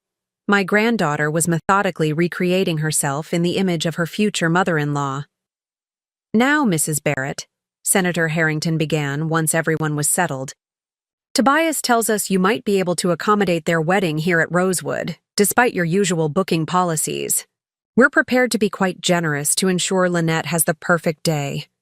"Please, call me Honora," I replied. "And yes, I'm certainly considering making an exception for my only granddaughter's wedding." "Wonderful," Elaine exclaimed. "We've already spoken with Andre about the flowers. He did the governor's daughter's wedding last year, and Tobias's godfather has offered his catering service at cost. Of course, we'll need to expand the guest list somewhat. The original venue could only accommodate 200, but I understand Rosewood can handle up to 250 with the right arrangement." I glanced at Lynette, who was staring at her hands in her lap. Clearly, she had not been consulted about these expansions to her wedding plans. "Actually," I said, "Rosewood's capacity is 180 when using both the ballroom and terrace. Any more than that would violate our safety protocols and insurance requirements." "Oh, but surely for family," Elaine began. "Mother," Tobias interjected with a warning glance. "I'm sure we can work within those constraints." Senator Harrington leaned forward, his expression shifting to one I recognized from negotiating with seasoned businessmen. "Honora, we understand. You've built quite an impressive portfolio of properties over the years. Lynette mentioned you own several commercial buildings downtown, in addition to Rosewood." "She did?" I asked, genuinely surprised. Given Lynette's efforts to minimize my accomplishments, this seemed out of character. "Well, not in so many words," he admitted. "But Tobias and I did a bit of research after discovering your ownership of Rosewood. Barrett Properties owns quite a significant percentage of commercial real estate in the area, doesn't it?" And there it was, the real reason for their sudden interest in meeting me. Not to welcome the grandmother of their future daughter-in-law, but to assess the financial possibilities I represented. Yes, I've been fortunate in my investments, I replied non-committally. Modest as well as successful, Elaine commented with a smile that didn't quite reach her eyes. You know, Maxwell and I were just discussing how refreshing it is to meet someone who's achieved so much while maintaining such discretion about their wealth. Philip caught my eye, a slight smirk playing at the corner of his mouth. He had always been perceptive about people's motivations, and the Harringtons' interest in my financial status was hardly subtle. Speaking of discretion, I said, reaching for the folder Philip had brought, I thought it might be helpful for everyone to have a clear understanding of certain arrangements before we proceed with wedding plans. Lynette straightened, her expression wary. Grandma, what arrangements? I opened the folder and extracted several documents, placing them neatly on the coffee table. These are the property records for Rosewood Estate, including the purchase agreement from 5 years ago when I acquired it through Barrett Holdings, LLC. Is that really necessary right now? Tobias asked, a hint of impatience in his voice. I believe it is, I replied calmly. You see, when I purchased Rosewood, I had a specific vision for its future, not just as a wedding venue or event space, but as part of a legacy for my family. Senator Harrington's expression sharpened with interest. A legacy? Do elaborate. I'd be happy to, I said, meeting Lynette's increasingly anxious gaze. But first, I think it's important that we all acknowledge why we're really here today.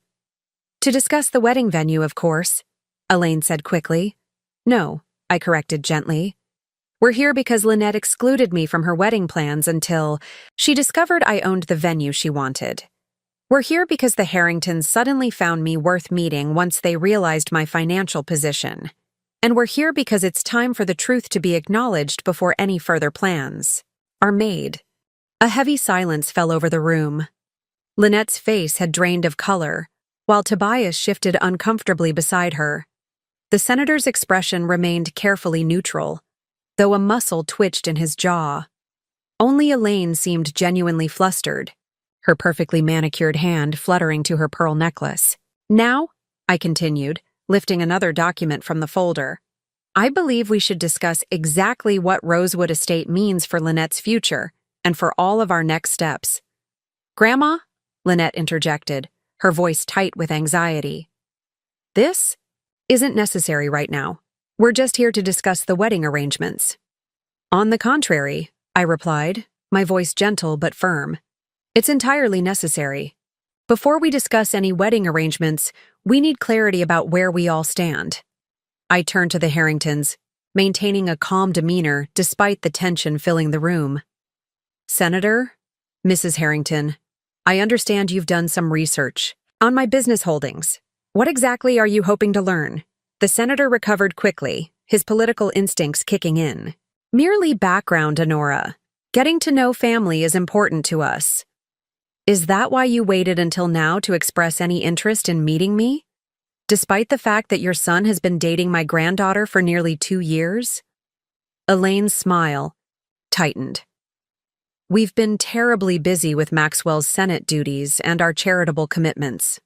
I'm sure you understand. I understand perfectly, I said. Just as I understand why Lynette told people I was a retired receptionist living quietly, rather than acknowledging my actual accomplishments. Why she told Philip I had mobility issues that prevented me from attending her wedding. Why my invitation was conveniently lost until you discovered I owned this estate. Lynette flushed crimson. That's not what happened.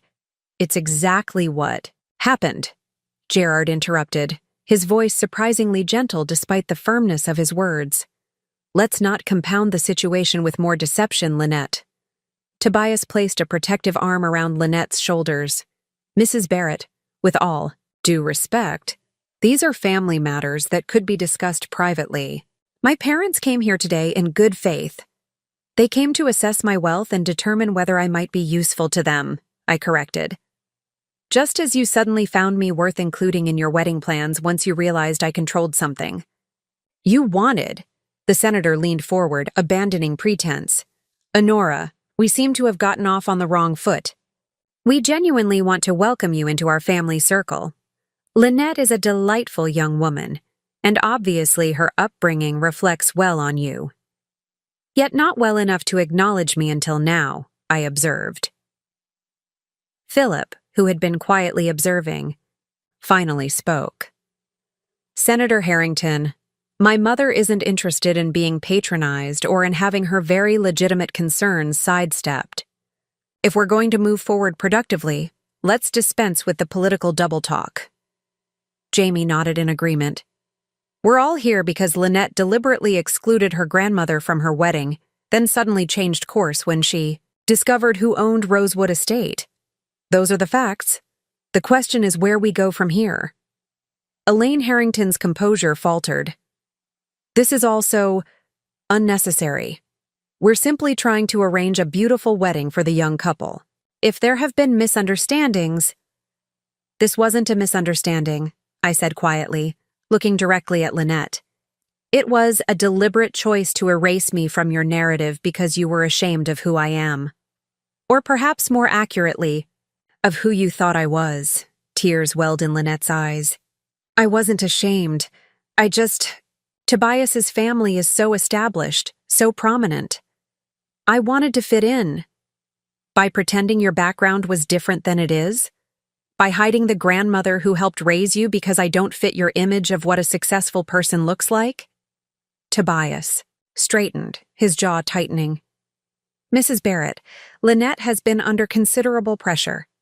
My family does have certain social expectations. She was simply trying to navigate a complex situation. At my expense, I noted, and at the expense of her own integrity. The senator, sensing the conversation spinning beyond his control, attempted to redirect. Perhaps we should focus on the present. Honora, you clearly care about Lynette, and we all want what's best for her. Surely we can find common ground in ensuring she has the wedding she deserves at this beautiful estate you've created.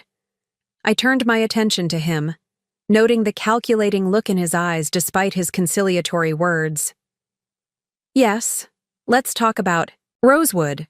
Senator, I understand your family considered purchasing this property years ago? He nodded, seemingly relieved by the change of subject. We did. It would have made an excellent addition to our hospitality portfolio, but the timing wasn't right. The timing wasn't right, I repeated. Or perhaps the price wasn't right. According to my sources, the Harrington hotel chain has been struggling for some time. Declining occupancy, outdated properties requiring significant renovation, increasing competition from boutique accommodations and short-term rentals. The sudden stillness of both Harringtons confirmed Jamie's intelligence had been accurate. Tobias shifted uncomfortably, while Lynette looked between her fiancé and me with growing confusion. Business has its natural cycles, the senator said, dismissively, though the tightness around his eyes betrayed his discomfort. The Harrington name remains synonymous with luxury accommodations, and with significant debt, I added. Which makes me wonder about your sudden interest in my financial holdings and in ensuring your son marries my granddaughter now that you know about my success. Elaine's face flushed with indignation. Are you implying— I'm stating plainly, I interrupted, that your family's interest in mine seems to have materialized precisely when you discovered I had significant assets. Just as Lynette's desire to include me in her wedding coincided exactly with learning I owned Rosewood. Lynette stood abruptly. This isn't fair. You're twisting everything. I looked at my granddaughter, really looked at her, seeing both the poised young woman she had become, and the little girl who had once followed me around construction sites. Despite my hurt, my love for her remained unwavering, which is why I couldn't let this deception continue. Lynette, I said gently, when you were 12 years old, you helped me renovate the old McAllister building downtown. Do you remember what you said when we finished? She hesitated, then nodded reluctantly. I said I wanted to build beautiful places like you did. And I told you that the most beautiful things we build aren't made of brick and wood, but of honesty and integrity. That without a solid foundation of truth, even the most impressive structure will eventually collapse. Tears spilled down her cheeks now. Grandma, please. You've been constructing a false image, Lynette, pretending to be someone you're not to impress people whose approval you think you need. But that kind of construction is fundamentally unstable. Tobias stood beside her, his arms still protectively around her shoulders. Mrs. Barrett, I think Lynette understands your point. There's no need to belabor it. I turned my attention to him. And you, Tobias. 2 broken engagements in 3 years, both to young women from wealthy families. Both ended when financial expectations weren't met. His face paled. Who told you? Does Lynette know about Charlotte Morrison and Rebecca Thornton? I asked. About how quickly your interest cooled when their family fortunes proved less accessible than anticipated. That's enough, Senator Harrington said sharply, standing to his full height. We came here in good faith, not to have our family dragged through the mud. You came here to evaluate my wealth and determine whether I might solve your financial problems through my granddaughter, I corrected. Just as Lynette came hoping to secure a discount on a venue she couldn't otherwise afford for a wedding designed to impress people she's been systematically deceiving. The room fell silent, the truth of my words hanging in the air like smoke. Lynette's tears flowed freely now, her carefully constructed facade crumbling under the weight of reality. Tobias looked less concerned with her distress than with his own exposure, while his parents exchanged glances that spoke volumes about calculations being rapidly revised. So, I continued into the silence, now that we've established where we truly stand, we can discuss what happens next. The tension in the room was palpable as I reached for the final set of documents in my folder. These papers represented not just legal arrangements, but the culmination of decades of work, careful planning, and values I had tried to instill in my family. 40 years ago, I began, my voice steady, I purchased my first property with money I had saved from my receptionist job. It was a small, dilapidated cottage that everyone, including my husband, thought was a terrible investment. I renovated it myself, sold it for twice what I paid, and used the profits to buy 2 more properties. I looked around the room, making eye contact with each person in turn. That was the beginning of Barrett Properties. Today, our portfolio includes 27 commercial buildings, 42 residential properties, and 4 special venues including Rosewood Estate. The combined value exceeds $40 million. Elaine Harrington couldn't quite suppress her gasp.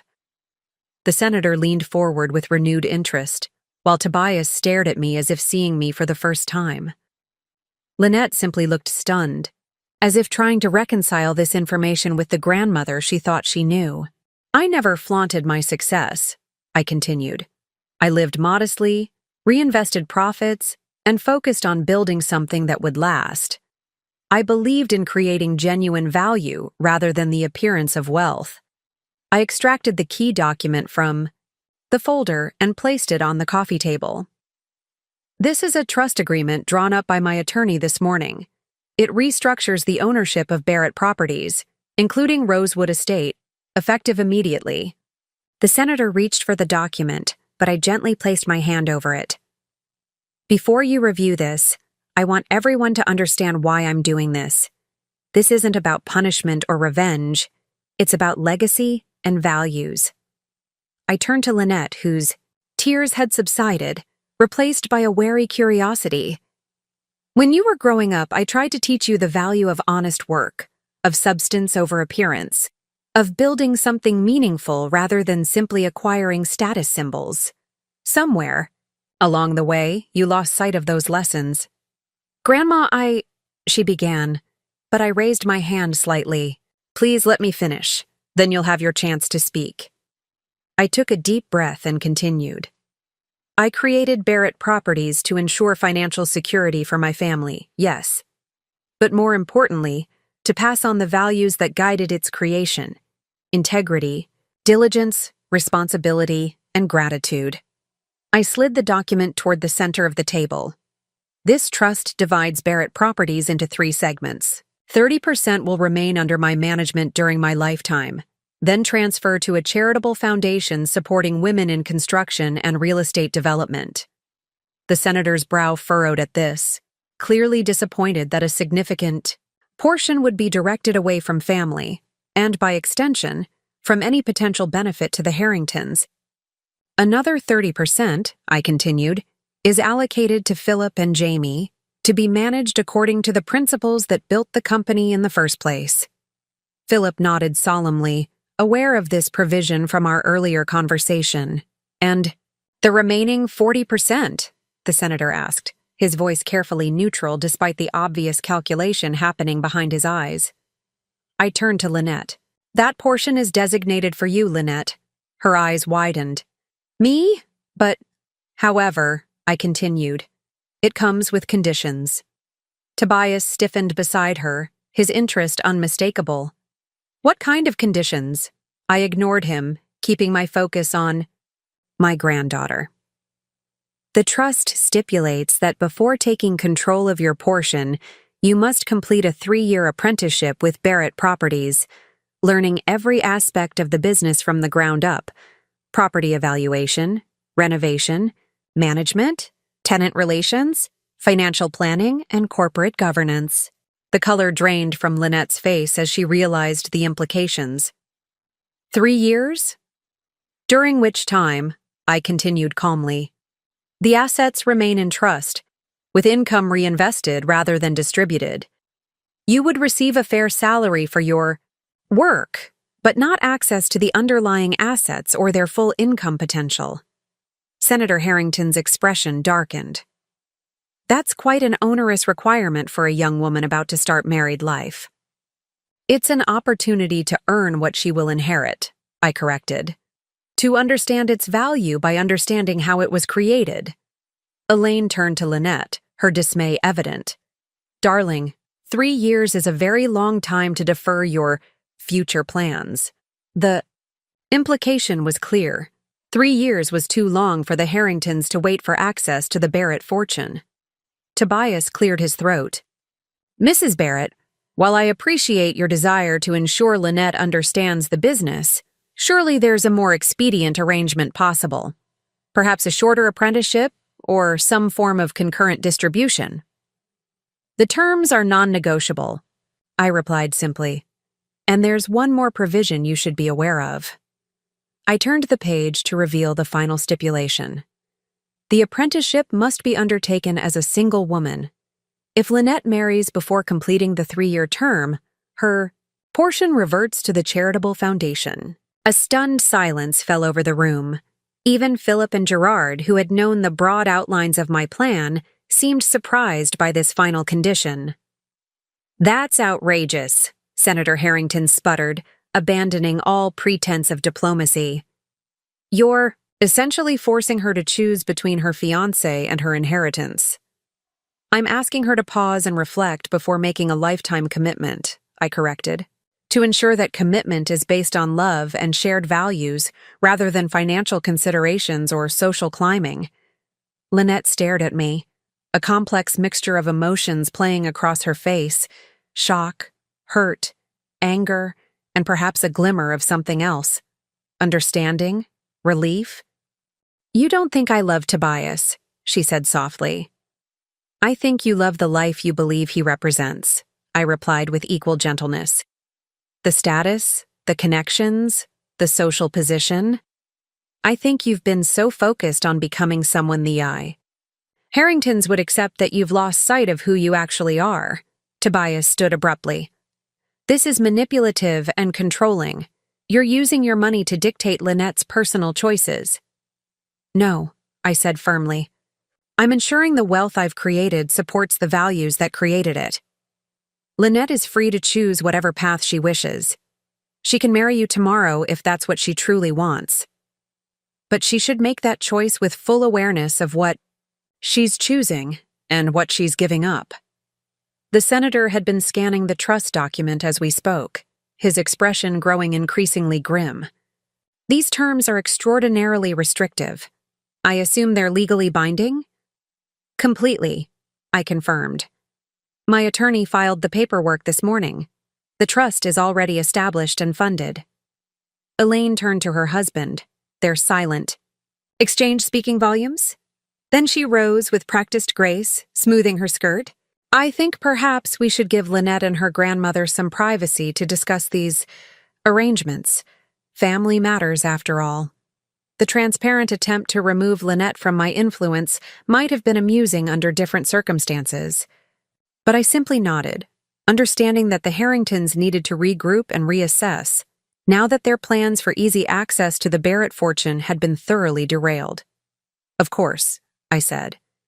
Claudine can show you to the terrace while we talk. The gardens are particularly beautiful this time of year. As the Harringtons reluctantly followed Claudine from the room, Tobias hesitated, looking back at Lynette. Don't let her manipulate you, he said, his voice low but audible to everyone present. We'll figure this out. The door closed behind them, leaving Lynette facing me, Philip, Jamie, and her father. Her expression was a storm of conflicting emotions, tears threatening again. How could you do this? She whispered. In front of everyone? It's humiliating. The truth can be uncomfortable, I acknowledged, but continuing the deception would have been far more damaging in the long run. Gerard moved to sit beside his daughter. Lynette, your grandmother isn't doing this to hurt you. She's trying. To protect you from making decisions you might regret forever. By forcing me to choose between Tobias and money? She asked bitterly. By asking you to consider what truly matters to you, Philip corrected gently, and whom you can trust to value you for yourself, not for what you provide access to. Lynette looked around at us, her family, who had assembled not to condemn her, but to help her see what she had been blind to. Her shoulders slumped slightly as the defensive anger began to give way to something more reflective. The wedding at Rosewood, she said finally. Was that ever actually possible? I smiled softly at my granddaughter. Rosewood has always been yours, Lynette. From the moment you pointed it out to me as a child and said it would make a beautiful wedding venue, I bought it with you in mind. Lynette's expression shifted from shock to confusion, then to a reluctant softening as my words sank in. You bought Rosewood? For me? I did, I confirmed. After you pointed it out all those years ago, I began looking into it. When it finally became available, I saw it as a legacy project, something beautiful we could eventually share. But you never told me, she said, a hint of accusation in her voice. I was waiting for the right time, I admitted. And then you began to pull away. Your calls became less frequent, your visits shorter and more perfunctory. When you did visit, you seemed embarrassed by my apartment, by my work clothes, by the very things we used to share. Lynette looked down at her hands, unable to deny the truth of my observation. The more distance you created, I continued, the more I wondered if you'd even want to know about Rosewood, if you'd even want to be associated with something I had built. Philip leaned forward, his expression compassionate but firm. Lynette, do you remember when we were kids and Mom would take us to her properties on weekends? How excited you used to get about helping her? Lynette nodded reluctantly. Of course I remember. What changed? He asked simply. When did you start seeing her success as something to be ashamed of rather than proud of? Gerard, who had been quietly listening, finally spoke. I think I can answer that. It was my fault, at least partially. We all turned to him, surprised by this admission. After Victoria and I divorced, I was inconsistent in Lynette's life. When I did see her, I tried to compensate by showing her the lifestyle I thought she deserved. Expensive restaurants, high-end shopping, country club events. I wanted her to feel comfortable in the world I came from, the world she might have grown up in if things had been different. He looked directly at his daughter, regret evident in his expression. But I never taught you the value of what your grandmother was building. I never helped you see that her way of life, practical, focused on substance rather than appearances, was actually the more admirable path. Lynette's eyes filled with tears again. I just wanted to fit in. When I met Tobias and his family, they were so polished. They talked about summer houses and charity galas and political connections. I felt like I had to become someone else to belong in their world. Even if it meant rejecting the people who truly loved you, I asked gently. She flinched as if I'd slapped her. I didn't reject you. You excluded me from your wedding, I reminded her. You told people I was a retired receptionist with mobility issues. You created a narrative that erased everything I am, everything we've shared. Jamie, who had been observing quietly, spoke up. Lynette, in my work as an investigator, I've seen people reinvent themselves countless times. Sometimes it's necessary for growth, for moving beyond difficult circumstances. But when reinvention requires denying fundamental truths and betraying people who love you, it's not growth, it's self-destruction. A heavy silence fell over the room as Lynette absorbed these words. Through the French doors, we could see the Harringtons on the terrace, engaged in what appeared to be an intense discussion. Senator Harrington was gesturing emphatically while Elaine repeatedly shook her head. Tobias stood slightly apart, his expression unreadable from this distance. Finally, Lynette spoke, her voice barely above a whisper. What am I supposed to do now? Call off the wedding? Tell Tobias I need 3 years to learn the real estate business before we can get married? You're supposed to be honest, I said simply. With Tobias, with his family, with yourself. If your relationship is based on genuine love and shared values, a delay won't destroy it. If it's based primarily on social advancement and financial calculations, I let the implication hang unspoken. And what about the wedding? She asked. Everyone's already been invited. Deposits have been paid. It would be so humiliating to cancel. Gerard placed a hand on her shoulder. More humiliating than marrying someone who might be more interested in your grandmother's money than in you? Lynette's head snapped up, her eyes wide. Tobias isn't like that. He loves me. Then, he'll wait, Philip said gently. He'll support your decision to learn about your inheritance before you share it. He'll want you to understand its value and responsibility. And if he doesn't? Lynette's voice trembled slightly. Then you'll have learned something invaluable. Before making a lifetime commitment, I answered. The door opened, and Tobias re-entered alone, his expression carefully composed. Lynette, my parents are ready to leave. They think it would be best if we all took some time to process this new information. I studied his face, looking for signs of his true reaction to the trust arrangement. His politician's sun mask was firmly in place, but the tightness around his eyes and the slight clench of his jaw suggested barely contained anger or frustration. Tobias, Lynette began uncertainly. We need to talk about— Not here, he interrupted, glancing pointedly at the rest of us. We should discuss this privately. I recognized the tactic immediately. Isolate Lynette from her family's influence. Work on her alone where she might be more susceptible to emotional manipulation. Actually, I said, rising from my chair, I think Lynette could use some time with her family right now.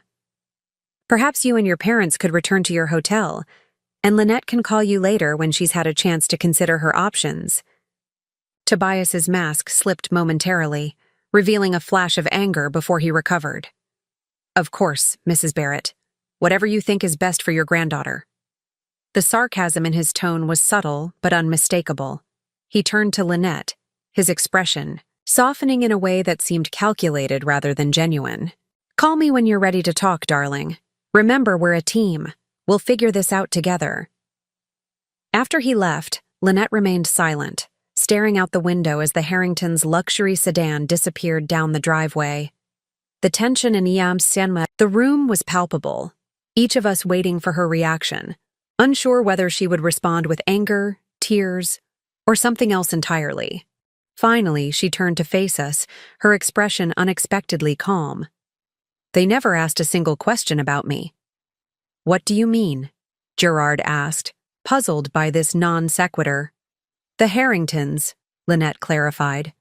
"When they arrived and saw Rosewood, when they heard about your business success, when you explained the trust, not once did they ask how I felt about any of it.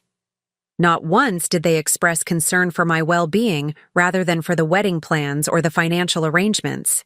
A dawning realization seemed to cross her face. "Even Tobias. He said we'd figure this out together. But he didn't ask what I wanted. He just assumed I'd follow his lead." I watched my granddaughter carefully, recognizing this moment for what it was.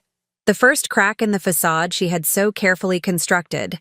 The first glimmer of recognition that perhaps the world she had been striving to enter was not what she had imagined. "What do you want, Lynette?" I asked softly. "Not what will please Tobias or impress his family. Not what you think you should want. What do you, in your heart, truly want?" She looked at me, really looked at me, perhaps for the first time in years. "I don't know anymore," she admitted, her voice breaking slightly. "I've been trying so hard to be what they want that I've lost track of who I am." Gerard moved to her side, placing an arm around her shoulders. "Then maybe that's where you start.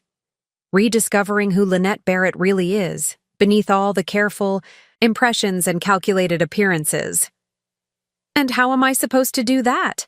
she asked, a hint of her old vulnerability showing through. Philip smiled gently at his niece.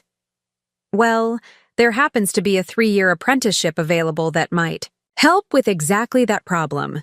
For the first time that day, Lynette's laugh, small but genuine, filled the room, breaking the tension like a ray of sunlight through storm clouds. "You all planned this, didn't you?" she asked, looking around at us. "This whole confrontation, the trust, everything." "We coordinated," I acknowledged, "because we love you. Because sometimes the people who truly care about you are willing to risk your anger to protect you from harm, even harm you can't yet recognize." Lynette's expression grew serious again. "I need to talk to Tobias. I owe him that much." "Yes, you do," I agreed. "But perhaps first, you need to decide what you're going to say." I didn't see Lynette for 2 days after the meeting at Rosewood. She had gone back to her apartment in town, asking for space to think. I honored her request, though it was difficult, not to reach out, not to try to guide her through what I knew would be a painful reckoning. On the 3rd morning, my phone rang just after dawn. "Grandma?" Lynette's voice sounded different, clearer, steadier than I had heard it in years. "Can you meet me at Rosewood this afternoon? There's something I need to do, and I'd like you to be there." When I arrived at the estate a few hours later, I found Lynette sitting on a stone bench in the formal garden. She wore simple jeans and a sweater, her hair pulled back in a casual ponytail, a striking contrast to the carefully coordinated, polished appearance she had adopted since meeting the Harringtons. "You look like yourself," I said as I joined her on the bench. She smiled faintly. "I feel more like myself than I have in a long time." She gestured to the gardens around us. "I've been thinking about how much I used to love working on projects with you. Remember when I was 14 and you let me design the landscaping for that small office building downtown?" "The Barrett Medical Plaza," I nodded. "Your design won an award from the City Beautification Committee." "I'd forgotten about that," she admitted. "I've forgotten a lot of things I should have remembered." We sat in companionable silence for a moment, watching a pair of cardinals flit among the boxwood hedges. "Tobias is coming here at 3, she said finally. "I asked him to meet me here because I need to end things properly. in a place that represents who I really am, not who I was pretending to be. I reached for her hand, squeezing it gently. "Are you sure that's what you want?" "I'm sure," she replied, her voice steady. "I've spent the last 2 days really thinking about our relationship, about when it changed from something genuine to something performative. I realized it happened so gradually I didn't even notice. Each small compromise, each little adjustment to please him or his family, until I woke up one day as someone I didn't recognize." She turned to face me fully. "But the worst part wasn't changing for him. It was what I did to you, excluding you from my wedding, being ashamed of you instead of proud. I don't know if you can ever forgive me for that." "Oh, Lynette," I said softly. "I forgave you the moment you started to see the truth. That's what love does." Tears welled in her eyes, but she brushed them away. "I don't deserve your forgiveness, or the trust, or Rosewood, or any of it. It's not about deserving," I told her. "It's about belonging. You're my granddaughter. All of this was always meant for you, not as a reward, but as a legacy, a foundation for you to build your own life upon." Before she could respond, we heard the crunch of tires on the gravel driveway. Tobias had arrived, precisely on time as always. "Would you like me to leave you alone for this?" I asked. She shook her head. "No, I'd like you to stay, if that's all right. I need to do this with witnesses, to make sure I don't waver, but also to show Tobias that I'm not hiding anymore, that I'm proud of who I am and where I come from." We watched as Tobias approached across the lawn, dressed impeccably as always, in a tailored suit despite the casual meeting. His expression was confident, even triumphant, as if he had already decided how this conversation would end. "Lynette, darling," he called as he drew near. "I've been so worried. You haven't answered my calls." "I needed time to think," she replied, remaining seated beside me. "About us, about the wedding, about what I really want." He glanced at me briefly, a flicker of annoyance crossing his face before his politician's sun mask slipped back into place.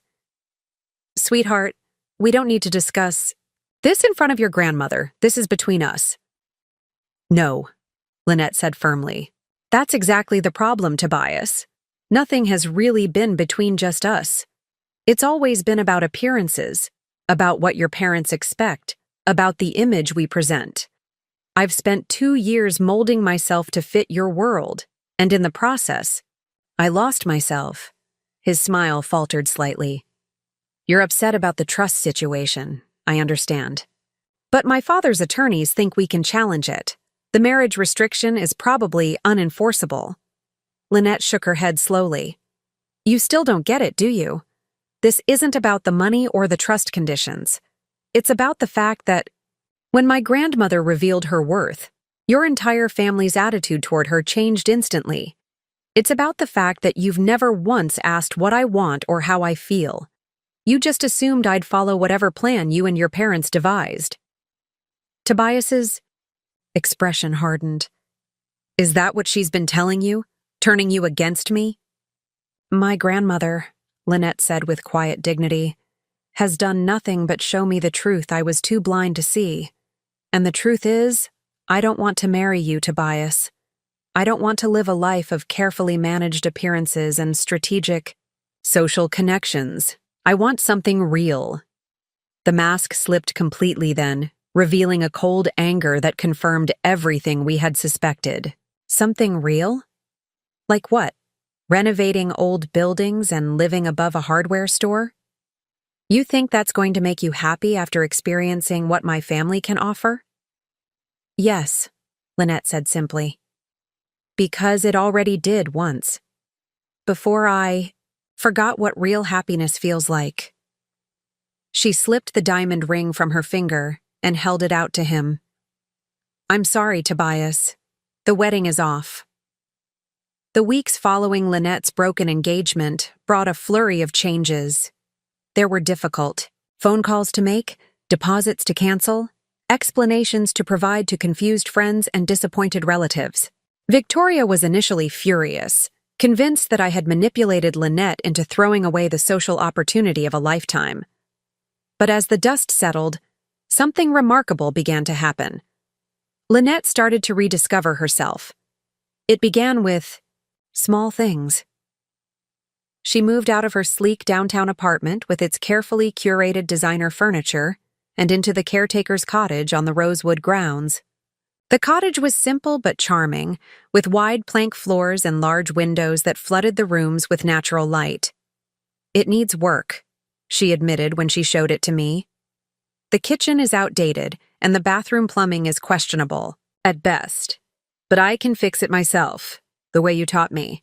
Her enthusiasm as she described her renovation plans reminded me so much of the teenage Lynette, the one who had spent weekends happily helping me strip woodwork and patch plaster. That familiar spark in her eyes was worth more than all the real estate I owned. One crisp autumn morning, about a month after the broken engagement, I arrived at Rosewood to find Lynette on a ladder, painting the cottage's front porch ceiling. "Haint blue," she explained when she saw me looking up. "It's traditional in Southern architecture, supposed to ward off evil spirits. I figured I could use all the protection I can get." I laughed, relieved to see her sense of humor returning. "How are you doing, really?" I asked as she climbed down from the ladder. She considered the question, wiping a smudge of paint from her cheek. "Better than I expected. There are still hard days, moments when I miss the certainty of knowing exactly what came next in my life. But mostly, I feel lighter. Like I've put down a heavy load I didn't even realize I was carrying." We walked to the main house where Claudine had prepared tea. As we settled in the morning room, Lynette pulled out a sketchbook filled with drawings. "I've been thinking about the apprenticeship," she said, sliding the book across to me. "About what I might actually contribute to Barrett Properties." I flipped through the pages, impressed by what I saw. Lynette had sketched plans for renovating several of my older commercial properties, transforming them into mixed-use spaces with apartments above street-level retail, exactly the kind of development our changing downtown needed. "These are excellent," I told her sincerely. "You've always had a good eye for potential." "I was thinking," she said hesitantly, "that maybe we could start with one project. Something small, to see if my ideas are actually viable. I'd want to be involved in every step, the budget planning, the contractor selection, the actual renovation work. Just like old times," I smiled. "Except now I'd be doing it as a professional, not just as your helper." Her expression grew serious. "I know I have a lot to learn about the business side of things, but I want to earn my place in Barrett Properties, not just inherit it." Pride swelled in my chest, along with a deep sense of gratitude that this bright, capable young woman was my granddaughter, and that I hadn't lost her to a world of empty social climbing and superficial values. "We'll start next week," I decided. "There's a small building on Maple Street that would be perfect for your first project. It needs a complete overhaul, but the bones are good." Her face lit up with genuine excitement. "Really? You're not just humoring me?" "Lynette, I've never just humored you," I assured her. "Even when you were 10 years old redecorating dollhouses, I took your ideas seriously." Later that afternoon, we walked the Rosewood grounds together, discussing her vision for the estate's future. No longer just a wedding venue, she imagined it as a community space, hosting art exhibitions, educational workshops on historic preservation, and yes, still the occasional wedding. "I received an interesting phone call yesterday," she mentioned as we reached the rose garden. "From Rebecca Thornton." I raised an eyebrow, recognizing the name of one of Tobias's former fiancés. "Oh?" Lynette nodded. "She heard about our broken engagement and wanted to, well, warn me, I suppose, but also to connect. She's started a foundation that helps young women develop financial literacy and independence. She thought I might be interested in getting involved. Are you?" "I think so," Lynette said thoughtfully. Not right away. I want to focus on my apprenticeship first. But eventually, I'd like to use what I learned to help other women understand their financial power. To recognize that they don't need to attach themselves to wealth. They can create it themselves. As the sun began to set over Rosewood's manicured grounds, I watched my granddaughter, no longer the polished, artificial version who had tried so hard to fit into the Harringtons' world, but the authentic, capable young woman who had always been there beneath the surface. You know, she said as we turned back toward the house, I spent so much time being ashamed of where I came from, trying to reinvent myself as someone with the right background and connections. But now I realize I had it backward all along. How? So? I asked. She linked her arm through mine, a gesture of affection she hadn't offered in years. The life you built, the skills you taught me, the values you tried to instill. Those were never things to hide or overcome. They were advantages, strengths, the very things that will help me build something meaningful with my life, just like, you did? In that moment, with the golden light of sunset illuminating Rosewood around us, I knew that regardless of what happened with the apprenticeship or the trust or any of the formal arrangements I had created, the true legacy I had hoped to pass on was already secure. 3 years passed more quickly than any of us expected. Lynette's apprenticeship, which had begun as a condition of her inheritance, transformed into a genuine partnership between us. The small Maple Street project led to larger ones, each more ambitious than the last. She brought fresh ideas and contemporary design sensibilities to Barrett Properties, while I contributed decades of practical experience and business acumen.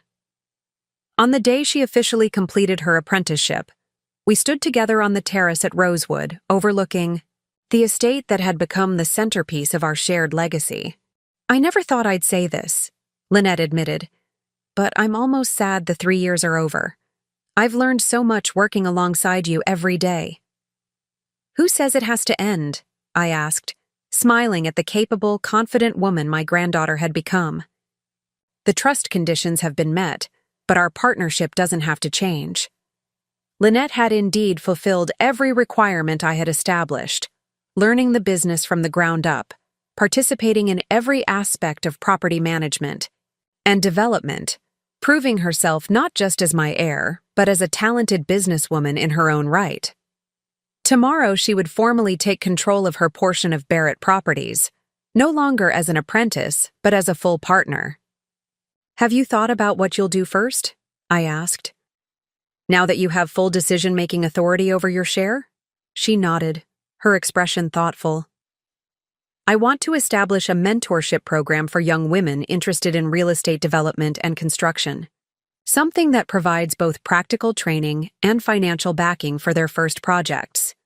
Like what I did for you, but on a larger scale, I observed. Exactly.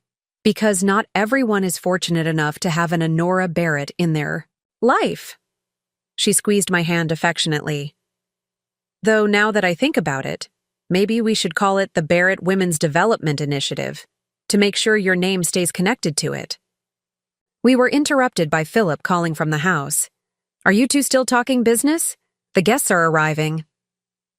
The occasion that had brought family and friends to Rosewood that day wasn't just the completion of Lynette's apprenticeship. It was also, perhaps more significantly, her wedding day. Not to Tobias Harrington, who, we had heard, was now engaged to a senator's daughter with an actual trust fund, but to Jamie, a young contractor who had worked on several of our renovation projects. They had met when Lynette was supervising the Maple Street building, bonding over shared interests in historic preservation and sustainable building practices. Their relationship had developed slowly, based on mutual respect and genuine compatibility, rather than social calculations or financial considerations. When Jamie proposed after 18 months of dating, he did so not with an ostentatious diamond, but with a simple question. Will you build a life with me? The wedding was everything the Harrington affair would not have been. Intimate, authentic, and joyful. Held in Rosewood's garden with only 60 guests, It featured locally sourced food, flowers from the estate's own gardens, and music from a quartet of conservatory students Lynette had befriended while working on renovating their practice space. Victoria, who had gradually come to understand and even appreciate the path Lynette had chosen, helped coordinate the celebration. Gerard gave his daughter away with genuine pride, having become more consistently present in her life over the past 3 years. Philip and his husband Jamie had flown in from Seattle with their newly adopted daughter, completing our family circle. As I watched Lynette and her Jamie exchange vows beneath an arbor she had restored herself, I reflected on the unexpected journey that had brought us to this moment. What had begun as a painful exclusion, a granddaughter too ashamed to invite me to her wedding, had transformed into something far more meaningful than I could have imagined. The true legacy I would leave behind wasn't Rosewood Estate or Barrett properties, though both would continue to provide for generations to come. It was the renewal of values I had always tried to embody: integrity, hard work, authenticity, and the courage to choose substance over appearances. Later, as the celebration continued under strings of garden lights, Lynette found me at a quiet corner table. "Happy?" I asked, already knowing the answer from the contentment that radiated from her. "More than I knew was possible," she confirmed, sitting beside me. "And grateful. If you hadn't done what you did, confronting me about the wedding, creating the trust, forcing me to see the truth, I'd be in a very different place now." "You would have found your way eventually," I assured her. "You were always too intelligent, too genuine at heart to live a lie forever." She shook her head. "I'm not so sure. Sometimes we need the people who love us most to show us hard truths we can't see for ourselves." In the soft evening light, with rosewood glowing around us and the sounds of genuine celebration filling the air, I knew that everything, the decades, of work, the painful confrontations, the difficult choices, had been worthwhile. Not because of the wealth I had accumulated or the properties I had developed, but because of the woman sitting beside me, finally at home in her own skin and ready to build her own legacy. Up next, you've got 2 more standout stories right on your screen. If this one hit the mark, you won't want to pass these up. Just click and check them out. And don't forget to subscribe and turn on the notification bell so you don't miss any upload from us.